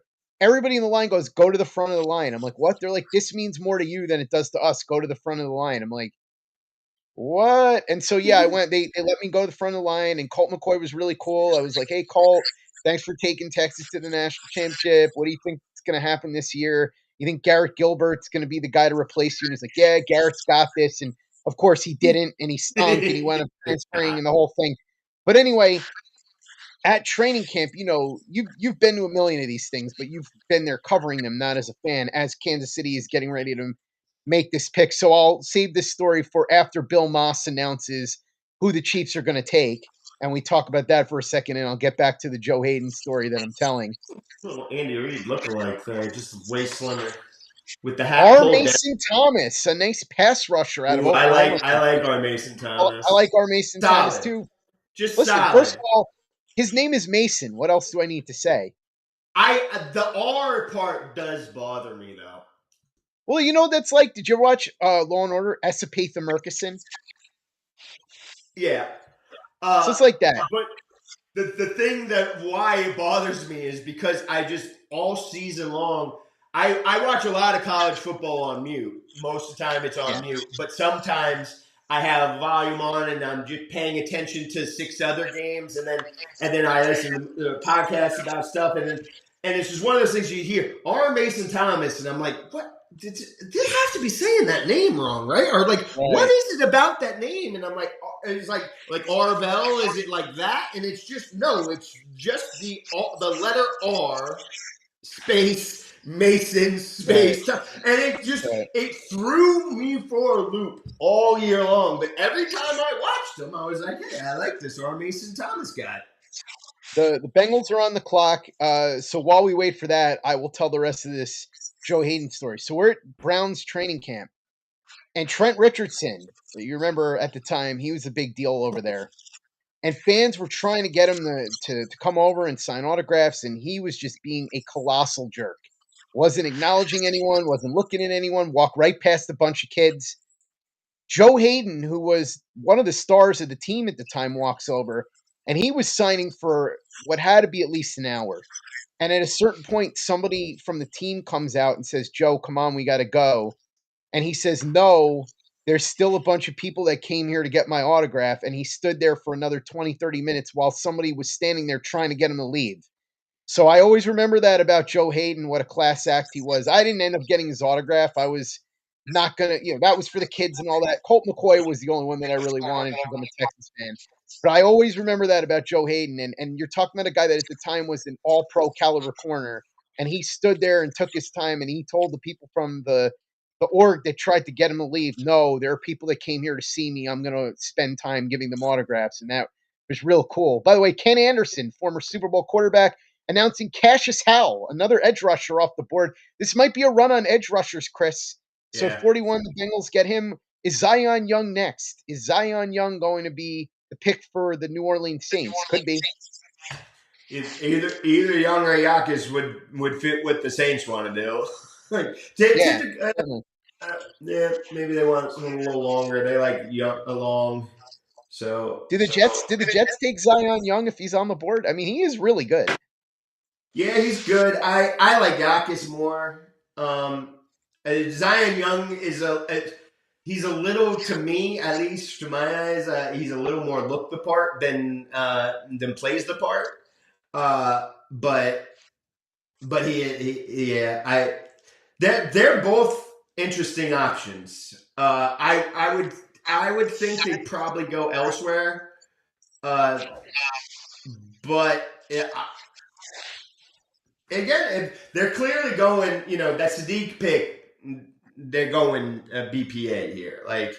And then maybe the Cooper wasn't that they just went best receiver there, but they gotta go just best player available here. I can't think that there's nobody okay, you could improve the offensive line, but are you going to force Pregnon here? You're not going to force Pregnon here. No, but I mean, if they have a really high grade on him, they could grab him, and then they could look. We all know what the deal is. Josh Myers is a placeholder. I still think that you could get a starting center in the 4th round, so that's why I might be more apt to pick a defensive player depending on who's still available. Marcus Colston, by the way, there's nobody on the board. There's nobody on the board that I'm like, they can't pass up. Well, Jacob Rodriguez to me might be that guy. Kristen Miller, the defensive tackle from Georgia, goes at number 42. So the Jets are 2 picks away from picking here. Miami comes up. I like Kristen Miller too. But remember now, there are still quite a few guys on the board, including Kristen Miller's teammate CJ Allen from the University of Georgia. So he's an interesting guy. So, he was,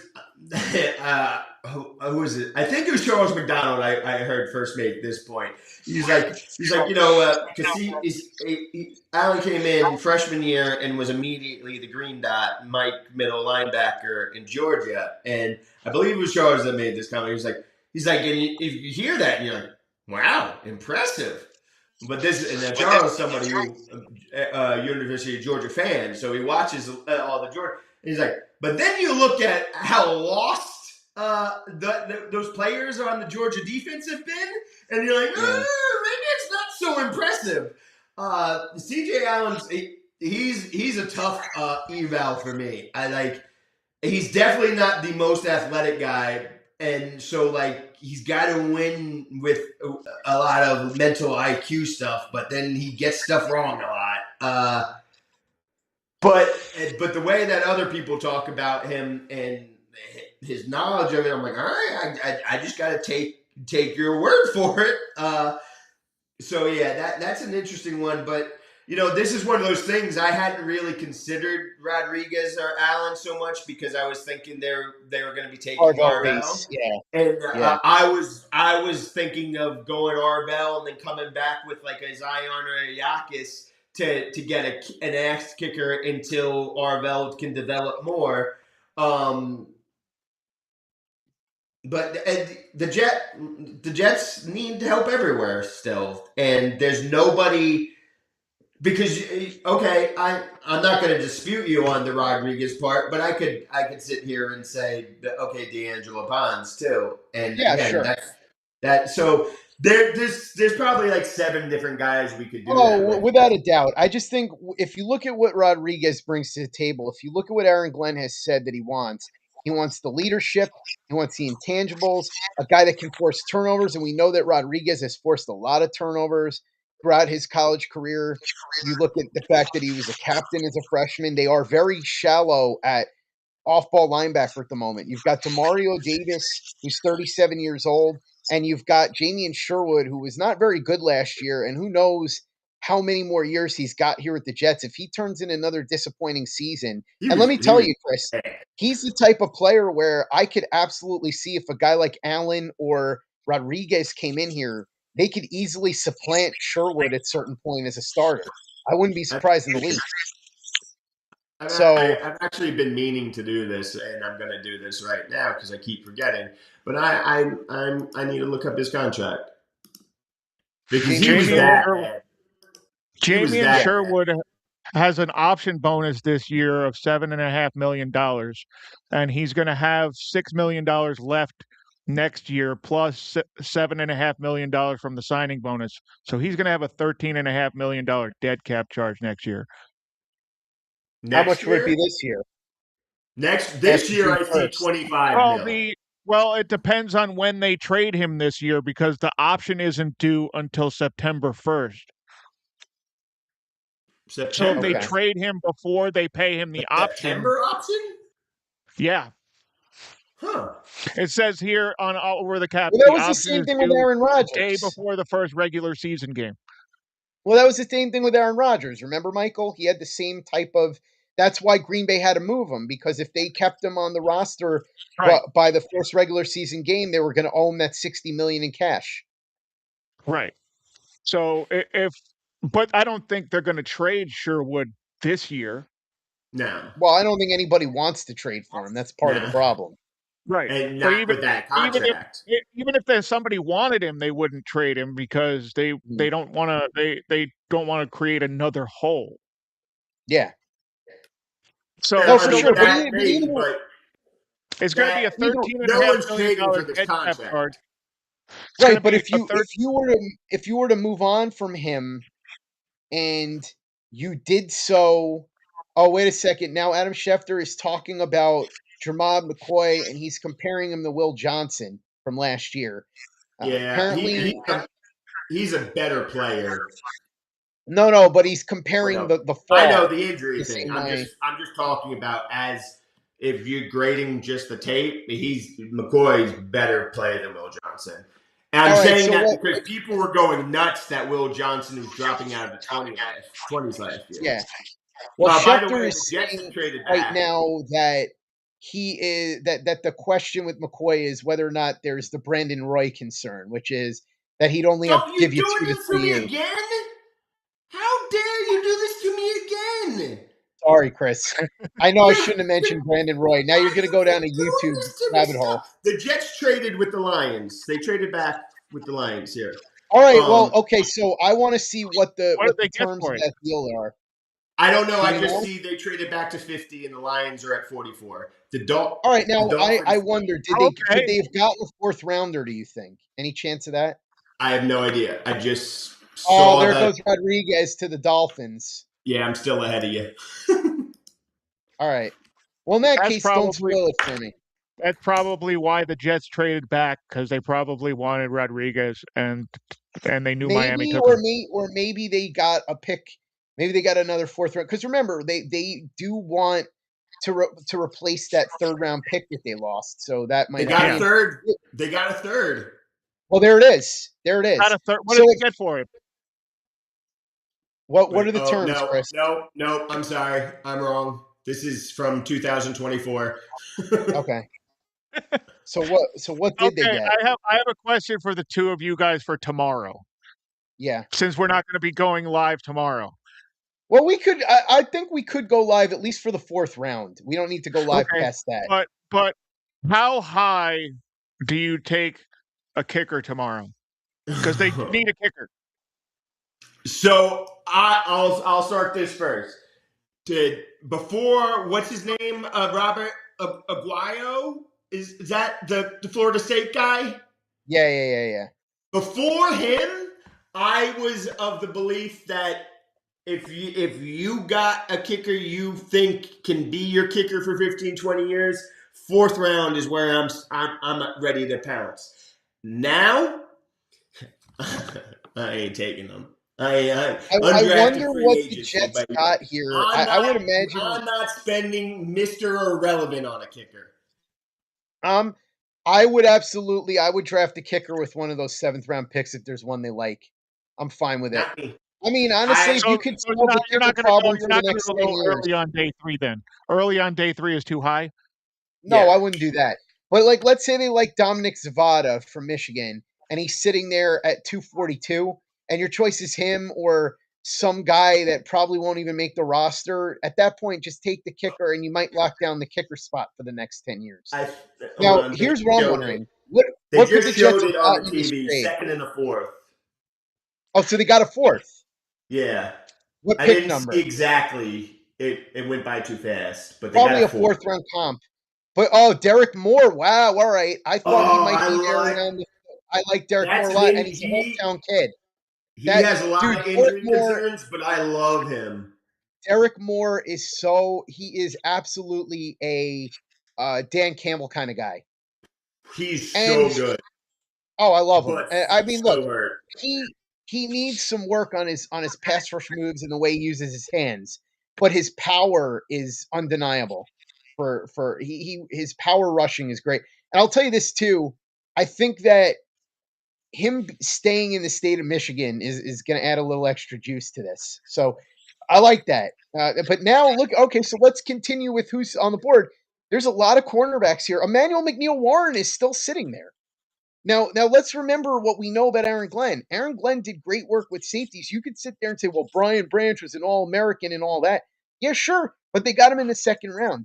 And not Arnold. What's his face? Kirby Joseph was a third round pick, and they turned him into an All-Pro. So they could potentially take a safety here like Emmanuel McNeil-Warren and think that he could be the next in the line of safeties that Aaron Glenn would have helped develop. All right, so the Jets got picks 50 and picks 128. Okay, so I believe so they picked up 128 for dropping back 6 spots. Well, listen, unless there was a guy they really liked, my guess is they probably were sitting there and had like 6 or 7 guys they're comfortable with. So like, whatever, we'll take the fourth. And it makes sense because now they have 2 fourths because they lost a third and they lost that late 5th. So that makes sense. But now look, you've got a variety of different corners. You've still got CJ Allen. You've got Emmanuel McNeil-Warren on the board still. You've got Emmanuel Pregnon. If you wanted to go, look, Emmanuel Pregnon's a nasty player. If you take Emmanuel Pregnon and you put him on that line, and let's say you move either Tippmann or Parham to center, that all of a sudden now you're looking at potentially a top 5 offensive line. So pick 128 is the 28th pick in the 4th round. That Is that a means the comp? Jets. Oh, okay. So it's not a No, comp pick. yeah, it's the 28th. So that means it was. Oh. But they have the third pick in the 4th round, and then now they have the 28th pick. Well, they have 103, 128, and 140. Yeah, So so they have that's good. three. They've They got have three three fourth fourth round round picks. picks, Yeah. and then And now listen, they could potentially get 4 starting caliber players there. So, and by the way, I'm going to say this right now: if the Jets go defense here, and they like, I've been saying this for a while, I wouldn't be against if the Jets took 2 of those 4th round picks and pick Logan Jones and I'm drawing a blank on his teammate, Bo Stevens, the guard. Those 2 guys from Iowa. Just draft. You can never go wrong drafting Iowa offensive linemen. You cannot. Iowa offensive linemen and Iowa tight ends and Ohio State wide receivers. All right. Well, this is going to be interesting. Let's see how long that lasts for. Now that Heartline's gone. No, Heartline. Well, it'll at least last it's gonna another last year. until next year for sure. At least it'll last at least another year. At least one more year, but after that, that well might start to run dry. You know what I never understood, Chris? Considering how long this has been going on at Ohio State, how was there not a team in the NFL that was willing to throw the bag at Brian Hartline at a certain point? Yeah, it is kind of crazy when you think about it. Like how. I mean, I guess it's probably because they're like he gets to recruit these guys. There's no salary cap. Like he gets to choose Jeremiah Smith. Like Right. like when that's different when you get to pick the pool of guys you recruit, and when you're at Ohio State, so you're getting any guy you want, as opposed to, all right, you got to come to our NFL team and you just get to coach whoever we're fortunate enough to draft with the 127th pick or whatever, like right. It's a lot easier to do that work at Ohio State with the blue chip talent always coming in than it is. But I won't spoil it. Oh, this is an old one. When we're doing the trade down, now the Jets moved out of a pick that's probably going to be a fully guaranteed contract when they negotiated, because after last year, remember, the first 8 picks got fully guaranteed contracts, so it's probably going to be 8 more. So they went from 44 to 50. 50 is outside of the fully guaranteed range, so it's probably going to be about half of year 4 and the first 3 years guaranteed. So as far as the risk is concerned, now the Jets probably could get, if it doesn't work out, it's an easy contract to get out of after year 3. So, oh my God, the Jets are taking Carson Beck. I'm kidding. Oh my God, can you imagine the reaction if they did that in the second? Heard that he was an option at 44. I have very much heard that there's a very real possibility of that happening, but it would not be happening here. No. Well, that's what I'm saying. It better not happen at number 50, is what I'm saying. If it happens, see, now the Jets have 3. Oh, you said Derek Moore. All right. Before you said Derek Moore, I thought you said Devin Moore. My bad. Oh no, Derek Moore. Yeah, Devin Moore is the Florida cornerback who had. Yeah. No, I was talking about Derek Moore, the edge rusher out of Michigan. Yeah. No, I know. I was confused. I thought you said Devin, and I got excited because this is another kid, Devin Moore, that I'm going to be following closely. I don't know where I'd be drafting because of the injury concerns, but if he's healthy, I'm going to follow this kid and watch what he's doing. Maybe the Jets trade back again. Maybe, and also, hey, if you could trade back teams aren't going to want to do this, but you trade back and even get late 2027 picks. I'm for it. Yeah, teams probably aren't going to do that. I mean, it depends too. But it depends who's still on the board and what you get offered. I mean, I suppose you could do it. It just depends on what you're getting offered and who's still on the board. As we wait for the Ravens to make this pick here at number 45, we're a couple of picks away from the Jets. And here comes the Ravens pick, and it is Zion Young. Oh, man. Pick. That's a great pick by the Ravens, Zion Young. I like that a lot. What I will say is that the whole the classic Ravens pick thing has lost a little bit of its luster over these last couple of years. Like the Mike Green thing, it hasn't quite been working out. Obviously, Kyle Hamilton, it did. It hasn't quite been working out that way since. Yeah, but that's another one. But it didn't quite work out. I mean, it worked out considering they picked him at the end of the first round. I think they got plenty of value out of him for 5 years. They absolutely did, but he wasn't what he wasn't what he was being sold as at the time. Well, no, but he was without a doubt worth the 27th pick or whatever it was. Absolutely, for sure. Agreed, though. He wasn't he wasn't Kevin Mawai or something like that. Right. And Iowa, that's an Iowa guy too. And so that's one of those things. I loved him. And part of that was just strictly Iowa. Notre Dame's another team you can do that with offensive line. Stanford used to be a team, and it doesn't work anymore. But Stanford offensive line, you just think, all right. I told this to you this year. Hey, if you want a golfer that is going to drive drunk and make a complete fool of himself, then Stanford is the place for you. Anyway, go ahead. I've told you this a couple of times. I'm good with any Indiana player this year. In any Indiana player, you can tell me some guy, and I haven't even heard of. You, my friend, are in luck because the Jets already drafted one. This is true, but take 3 more for all I care. That team is so well coached. Omar Cooper is the most Indiana player of them all because he was there before Cignetti got there. All right, but Cignetti's the part that is that I want of it. That's why I want it. That's why I'm saying I'll take any of them. But the point I'm making, there goes Jeremiah Trotter's son, Josiah Trotter, to the Buccaneers, taken by Todd Bowles. You know, that's a very Todd Bowles type of player right there. Yeah, no, but my point, Chris, is that Omar Cooper is the one that Cignetti liked enough to keep.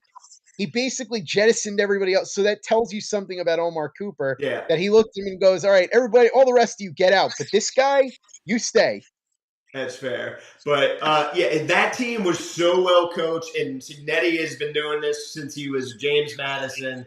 There is one – there's – it could backfire on you. That Kurt Cignetti sound like a police captain in the 1980s in New York City? He very Captain much Kurt sounds Cignetti. like a yes. I win. Google me. Yeah, he very much so. Google me. But that team is so well coached. It's one of those things that there will be some instances where a player put on tape more than he actually is because he was just so well coached. But for the most part, I think the players are going to have learned so much that they're just going to be awesome players. The Colts have traded their pick to the Steelers. Who are the Steelers? Now, here's the thing we forgot to talk about. The Steelers last night, I don't know if you saw this, Chris.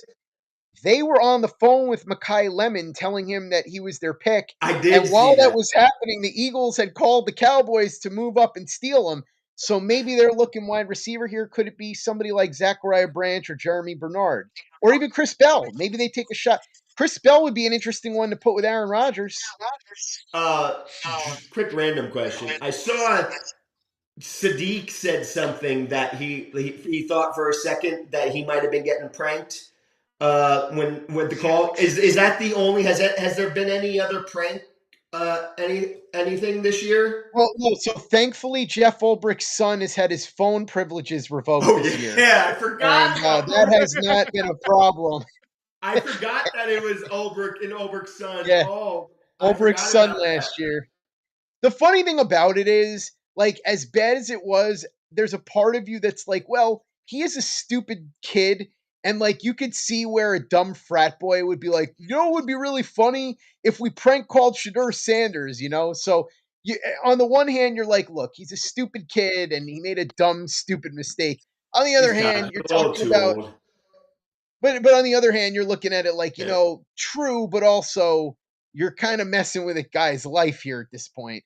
to Sugar Sam's. This is they've worked their entire Ooh, life. and there it is. I called it Jeremy Bernard to the Steelers.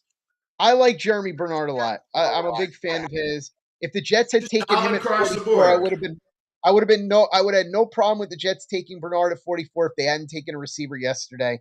He's just like a solid 7 across the board. Like at a grade 0 to 10, he's a solid 7 right across the board. 7.5 maybe. Very fundamentally sound. And I think that if Ty Simpson hadn't fallen apart late the second half of the year, he would have put up some really, really nasty numbers. So I like Bernard a lot. I think, and he's a perfect guy for the Steelers. Like, I think Aaron Rodgers, assuming Rodgers comes back, I think Aaron Rodgers is going to love playing with Jeremy Bernard, and him he adds a little extra to that room. You know, you got DK Metcalf and all that. You know that saying, the assume saying, and that never applies more than when you're assuming something about Aaron Rodgers. Can I throw this out there, because I mentioned this on Twitter the other day? There is an alternate timeline where Gerard Mayo doesn't get fired, Mike Vrabel takes the Jets job, Rodgers is kept because Vrabel fights to keep him, which he probably would have. The Jets go 6-11. Rodgers pulls his usual nonsense, and then you've got the Vrabel sex scandal going on at the same time. And the Jets, instead of going 3-14 with all these draft picks to hopefully rebuild the roster, are a team in cap hell with all these expensive veterans that went 6-11 and now have Aaron Rodgers being annoying and Mike Vrabel basically being a TMZ poster boy. That there's definitely an alternate universe where that could have happened. By the way, did you see the Breer thing today, where he said that Vrabel has just not been the same person? He said he's lost. Yeah, he said he's lost all his bravado. He says it's gone. Well, Chris, like I told you, and I'm not saying this is going to happen, but if more stuff comes out, we're at the point where it feels like it's going to keep coming out. Look, I don't think he's getting fired by any stretch. I don't think that would happen. But what I do think could happen is that Vrabel basically comes out and says, look, to save my family, I've got to step away from football and I've got to focus on my family. And I'll be honest with you. Let's put our cards on the table here. I don't really love talking about this stuff, but assuming he did what he's accused of, and it sure feels like it because he's doing all these things now. I don't want to point fingers, but let's say he did this because it sure feels like it with him making these statements and all of that. If his family truly is important to him, then I would commend him for doing that, for stepping away from his dream job where he's making all this money to try and save his family, if that's truly a priority to him. And look, we all make mistakes. We all do terrible. Like, this went on for years, so it's a big thing, what I'm saying. But at the end of the day, it's between Vrabel and his wife whether or not this ever gets fixed. If he's serious about it and he does do this because he really wants to save his family, then I would commend him for making that choice. Because no matter what, it's a difficult choice to make. Because, again, it's his dream job. He's always wanted to be the head coach of the Patriots, all that. But I could see it going this way. If this keeps happening, I was joking, we're a day or two away, Chris, from pictures of them in a hotel room, practically naked, making out, leak out. We're this close to that happening at this point. We're on day 16 or 17 of this story, and it seems to continue to gather steam. Listen, if he decides to do something like that, then you assume that he's not going to do the Shannon Sharp route where he's like, I got to step away to spend time with my family, and then he just goes and he's just doing his own private YouTube show 24/7. No, I don't think so. Well, and also I'm just saying, lots of people do that, and obviously he's not going to do that and then go coach. I think what would if I were to guess what would happen in that scenario, he would step away. If he's able to fix things at home, then maybe in a year or two he resurfaces somewhere else. Because we do know this, Chris. He's a guy that is a winner. He just took the Patriots to a Super Bowl. Somebody will want to hire him if he were to leave and want to come back. We know that. There's no doubt about that. So he knows that if he steps away, he can come back whenever he wants to come back. Yeah. as we get ready for the Falcons to make a pick here, by the way. By the way, this would be a good spot for C.J. Allen. Stay home in the state of Georgia. Jeff Ulbrich would like him, I'm sure. Yeah. This could be a good spot for that. If The that Falcons scenario were, if that scenario were to play out, do they stay in house or do they find somebody outside? well, it's funny about that. A friend of mine who's a huge Patriot fan texted me and he goes, "My darkest fear with this is that Vrabel steps away, and because we're so late in the process, the interim head coach would become Josh McDaniels." And I'm like, there is a scenario where that happens, though. There's a scenario where that happens. The assistant head coach right now is Terrell Williams. Well, right, but I would think that with his experience, that it would make more sense to go with McDaniels. They go with Terrell Williams, especially the way he handled that defense last year. I promise you, they're not trusting. By the way, underrated player Michael Turner up at the podium making this selection for the Falcons. I've always liked Michael Turner. Didn't get enough credit. Avion Terrell. He's going to play with his brother now. With his brother. Avion and AJ. See, this is one of those things that I'm like, this is kind of cool, but also this is the shit that Falcons do. That is why I like. No, but to be honest, it's a good move though. He's a good player, and this is good value. It's not a terrible move, but I'm not totally convinced that they didn't do this just because that's his brother. I mean, maybe, but look, this is a guy that at one point was getting first round buzz. I don't think this is a bad move at all. And I think, the medical, we don't know. But if the medical's okay, I think the two of them could be a really nice corner tandem in Atlanta. I like Avion Terrell. I think he could be a starter for sure. I like Avion Terrell. And before he had the injury stuff, I thought it was an option earlier for the Jets. But again, I don't try. If there's a lot of other teams that I'd be like, cool, no problem. The Falcons, I feel like the Falcons were like, all right, he's our 70th ranked player, but his brother's on a team, so 43rd. Right. Like the Falcons, I don't trust that they're not doing that. By the way, I think even the Jets I trust wouldn't do that. I think at this point, if I'm the Jets, I'd have a tough time not taking Emmanuel McNeil-Warren if he's there at 50. Now, just get him prescribed Adderall and we're good. Yeah, look, D'Angelo Pons is good. I'd be fine with that. Brandon Sisk, good player. That's okay. I think if they take a D-back, I'm willing to trust Slowick and Aaron Glenn on that one. But also, C.J. Allen is still there. Pregnon is still sitting there. So there's going to be Emmanuel McNeil-Warren. He's got some ADHD going on here with that mouthpiece. And literally, he plays with that mouthpiece before every snap to the point that the ball is snapped and he's still playing with his mouthpiece while he should be into his thing. That's a problem. Oh, the Vikings traded down. The Vikings just traded down to Carolina.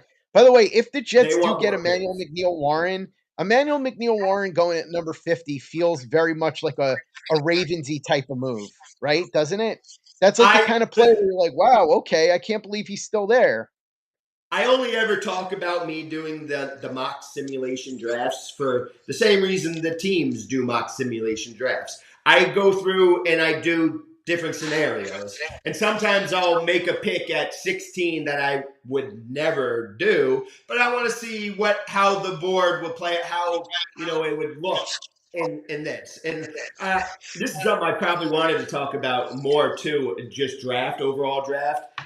People think of the draft with a vertical board. We need to do more talking about horizontal boards and how teams can use those. But if, so I'll play around. I'll be like, all right, if I take Avion Terrell here at 16, what does that look like? And way early in the process, I did that a couple of times, but I wasn't even taking him at 33 and 44 by the last couple of weeks. So Jermod McCoy still on the board, by the way. I mean, unless the Panthers take him here, which we are about to find out.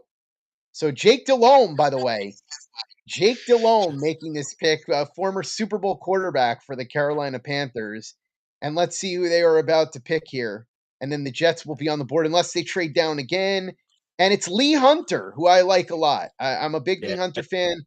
Early in the process, I thought he might be a first-round talent, but then he tested terribly at the combine, and his stock went down. So, but I like this for them. I think he'll be a good player in Carolina. So let's just do this real quickly in case it is McCoy.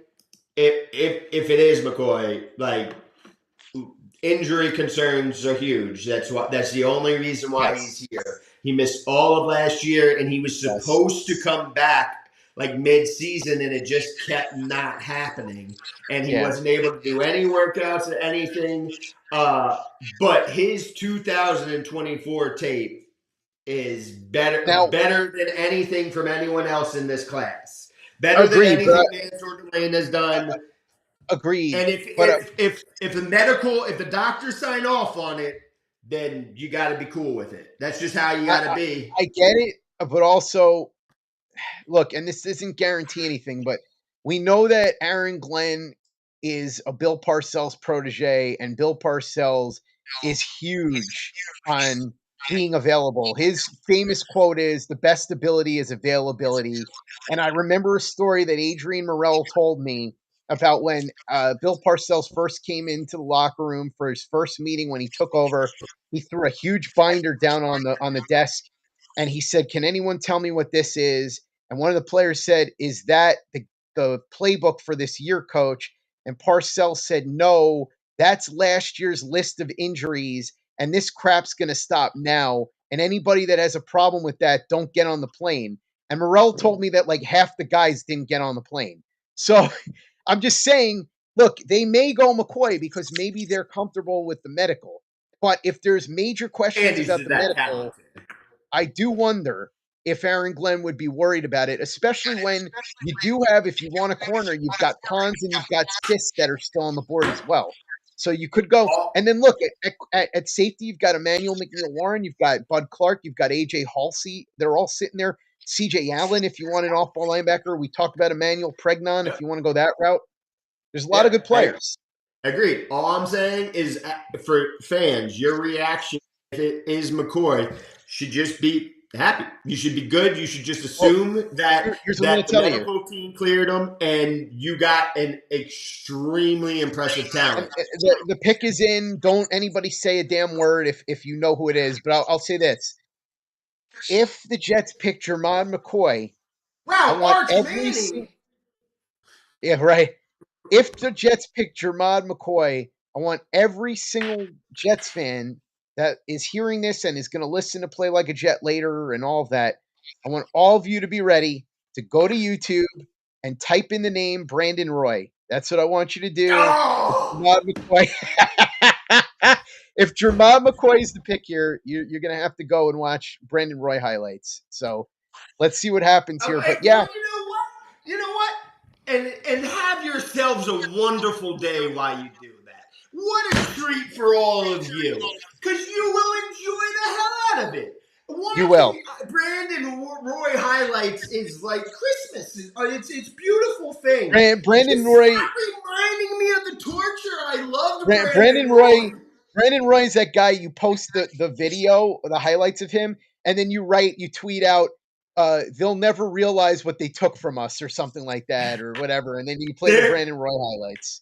There's a couple of, this happens to me specifically with basketball. There's a couple of players that I just feel like a kinship with. And one of them, they're usually not the best players. Brandon Roy is one of those that actually was that. But there's like Khalid El-Amin. You remember him? Khalid El-Amin from UConn. Sure. Man, did I love him. Mateen Cleaves, Michigan State.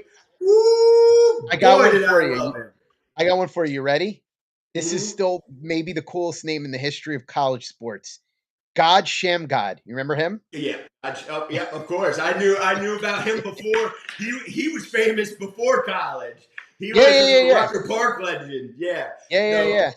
But Brandon Roy was one of those guys, and then all of a sudden I was like, yo, he's like a top 5, top 3 player in the league. And then by the way, there's a gentleman up on the podium who you may have heard of by the name of Curtis Martin, who is making this announcement for the pick. So hopefully Curtis announces I've never heard of that guy before. I've never heard of that guy before. Who is he? Patriots legend Curtis Martin. See, it would have been nice to have it in Pittsburgh next year, so it could have been Revis announcing Leonard Moore. Well, to be fair, Curtis Martin did go to the University of Pittsburgh, so. No, I know, but no, I'm saying next year, so you could have Revis announcing Leonard Moore. Oh, yeah, true. Well, here comes the pick, courtesy of the great Curtis Martin at number 50 overall. The Jets have just selected D'Angelo Pons. So Aaron Glenn picked himself. I love this. This is a great pick. And let me tell you, the people that think Daniel Jeremiah gets his wish. The people that think that D'Angelo Pons can only play on the inside, I'm begging you right now, please go watch his tape. You will watch. In fact, right now, turn on ESPN and watch him. You are going to see highlights of him playing guys that are 6-7 inches taller than him. He two-time first team All Big Ten, and this is a guy that went up against the two guys we talked about before, Surratt, and it'll be fun. Him and Omar Cooper doing battle and practice again. D'Angelo Pons is a guy that I think could step in right away. Jarvis Brownlee Jr., I thought he did a fairly decent job. You're on notice right now, okay? Azareye'h Thomas, Brandon Stevens, you're all on notice. And one thing I will say, I think McNeil Warren would have been a really good pick here, but I think there's a quicker path potentially to be the starting corner for D'Angelo Pons because there's that slot option as well. And at safety, they do like Malachi Moore. They did bring back Cisco. They did trade for Minkah Fitzpatrick. So interesting stuff here. Look, I love this. They got an extra 4th-round pick to still get D'Angelo Pons. You can't not like this if you're a Jets fan. This is a really good pick. All right, so I'm going to start with the nickel part of it because I'm going to even take it a step further than you did and say that I specifically do not want him in the nickel. The nickel position has changed. The slot position has changed. Teams put their big-bodied wide receivers in there now, and their number 1 receivers in there now. So you cannot just sit there and just be like, all right, you got the little corner, just send him to the slot. That's not how it works anymore because you're just going to match him up against CD Lamb and he's going to get cooked all day, or Justin Jefferson and he's going to get torched all day. So that has changed. That's why big nickel has been much more of a thing lately. You need a little bit more size in there. So, and it's not to say that he couldn't play inside. But that we all need to get this out of our heads. Small corner means inside. It doesn't mean that anymore. It's changed. He can play inside and he can play outside. And now here's the other one thing I want to tell you. You know where he went to high school? Doesn't matter where he went to high school. Do you know who his teammate was in high school? Jeremiah Smith. He practiced against Jeremiah Smith in high school every day. And Jeremiah Smith is not a small man. And he has plenty of practice going up against this man who is much larger than him. And he took that and go ahead, throw on any Indiana tape, and you're going to see that, okay, yeah, this guy practiced against somebody like Jeremiah Smith. You can see that on tape. It's there. It's just like I saw it watching Indiana live in the playoffs. I was like, this kid is incredible. And you can see him take all that on immediately. Yeah. He can play outside. Yeah, no, listen, he's going to. If Joe Burrow throws, a jump ball to T. Higgins, he's gonna lose that most likely. But he's gonna win a lot of reps. You don't think he can? He's gonna win those reps more often than not. Yeah, no, I love it. 41-inch vertical leap is huge. I mean, that tells you a lot. And look, guy's a gamer, and you see it all over the tape. He can play inside or outside. I love it. The versatility is there. Tough kid. And I know. Let's be real about this too. If D'Angelo Pons was 2 inches taller, he's probably a top 10 to 15 pick. If he's not 5'9", he very well could have been the first cornerback off the board, or at least he's going right after Mansour Delane. So I like this pick a lot, and as I've said numerous times, if there's any coach in the NFL that understands not to underestimate a cornerback because he's shorter than you would like, it would be Aaron Glenn, who at 5'8.5", 5'9", the same size as D'Angelo Pons, was one of the best corners in the NFL for over a decade. So I love this one. The Jets now tomorrow. Listen, why don't we tomorrow? We'll go live for the fourth round. No need to go past that because we're not gonna venture into the seventh round. There's no point in that. That's a little bit nutty. But the Jets do have 3 fourth round picks, so we'll go live for the fourth round. We'll take you through that, and then tonight it'll be Play Like a Jet. We'll have the podcast coming up. Nick Faria will join us from Florham Park on his ride home. Glenn Naughton of JetNation.com will join us as well, and we'll go over what happened tonight in its totality and what happened here with the Jets and D'Angelo Pons. Last words, Chris, Michael, you guys got anything to say? Michael, real quick, the cap implications, like you said, I guess they're probably not going to have to give D'Angelo Pons the fully guaranteed contract, right?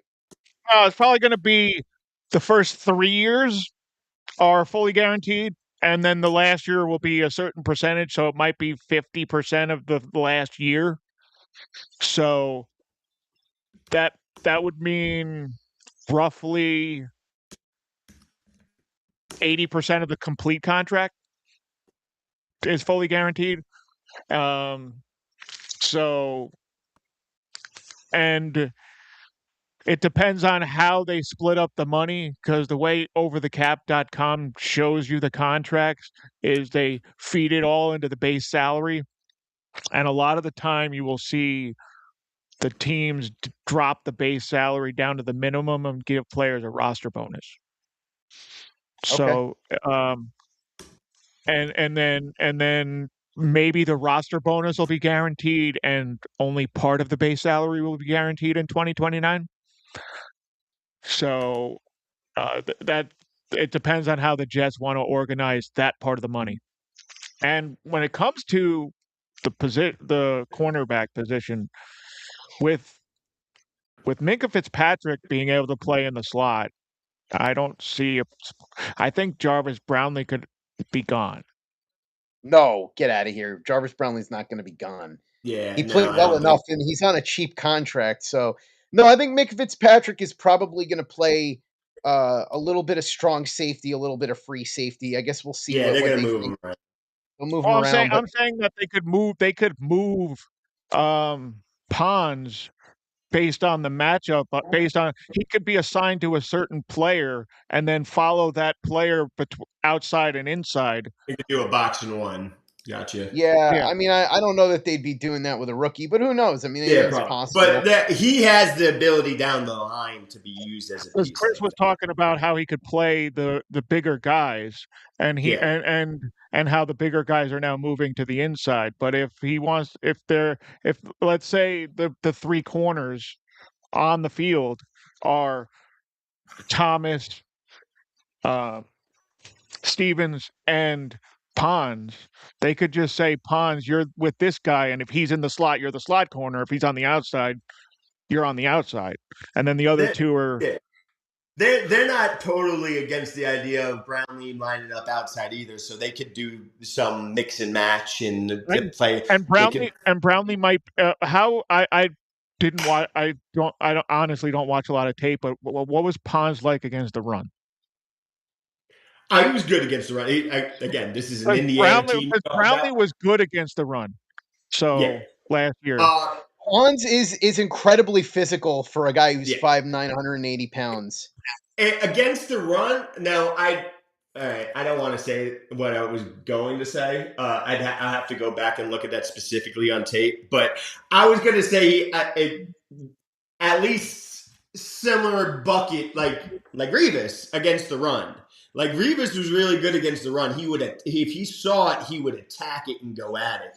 And now he does kind of like a wrestler. He'll just go at your legs. And this is again coming back to the Indiana Kirk Cignetti thing. Too well coached. Brandon Siss just went. So To the the Jermod McCoy medical concerns must be really bad because he's still sitting there. All right, so one thing to add on D'Angelo Pons and the Omar Cooper, because now they both went to Indiana and they will both be New York Jets. And a certain New York Jets fan that covers the draft and went to the combine and interviewed D'Angelo Pons by the name of Connor Rogers. I heard this on the stock option their podcast. And he said he asked D'Angelo Pons to give him a comp for Omar Cooper. And Pons said Devontae Adams. And I had watched a ton of Omar Cooper by the time that he said that. And I almost crashed my car because when he said that. Well, did you see what Steve Smith, who he compared Omar Cooper to? No, I didn't. This is a new one. I hadn't heard this, and certainly there's a big size difference, but he said Omar Cooper reminds him of Des Bryant. Wow. Okay. Now, well, so you can expand on that, but the specific reason why, like I said, I almost crashed my car because I was like, "What are you talking about?" I love. By the way, I'm sorry. I know some people don't love him, but Pat McAfee is up there. And he just made a joke about how Pittsburgh should be proud of themselves because none of the people in Pittsburgh managed to get themselves arrested at the draft last night. Yay, Yinzers! So he's taking pot shots at the people in Pittsburgh. Anyway, go ahead. So I almost crashed my car when I heard it because I was like, "What are you talking about?" I love Omar Cooper, but what are you talking about? But he said specifically the release. The release off the line is what he was comparing Omar and Devontae Adams to. And everybody knows Devontae Adams has had a great career. He's been an awesome receiver. It is that specifically, that release that makes him so incredible. So if and D'Angelo Pons was like, yeah, I study NFL receivers. So it's not like I'm just picking a name. He's like, I've thought about this. I had it ready. So that's an interesting thing to compare a receiver's release to Devontae Adams. That means something. That means a lot. And now sometimes it's just teammates talking up teammates, but Devontae Adams release is an impressive release. I will say this. I'm not, look, if he's anywhere near as good as Devontae Adams, we'll all be thrilled. But let's remember, it did take Devontae Adams quite a while to develop. It wasn't until year 3 where he really, a lot of people thought he was a bust for a while. I was sweating it because I was a big fan of him coming out, and I was counting him up, and then it looked bad for me for a little bit, and then all of a sudden I was like, yes, I was right. Let me add this real quick. I wanted to say something yesterday, and then we got away. It was right when they made the Sadiq pick, and Michael was bringing something up. He would, and you immediately were trying to stop him about the idea of maybe they didn't need to weren't looking to get another receiver because of AD Mitchell, and obviously that wasn't the case. They're not like we're completely set at receiver because of AD Mitchell.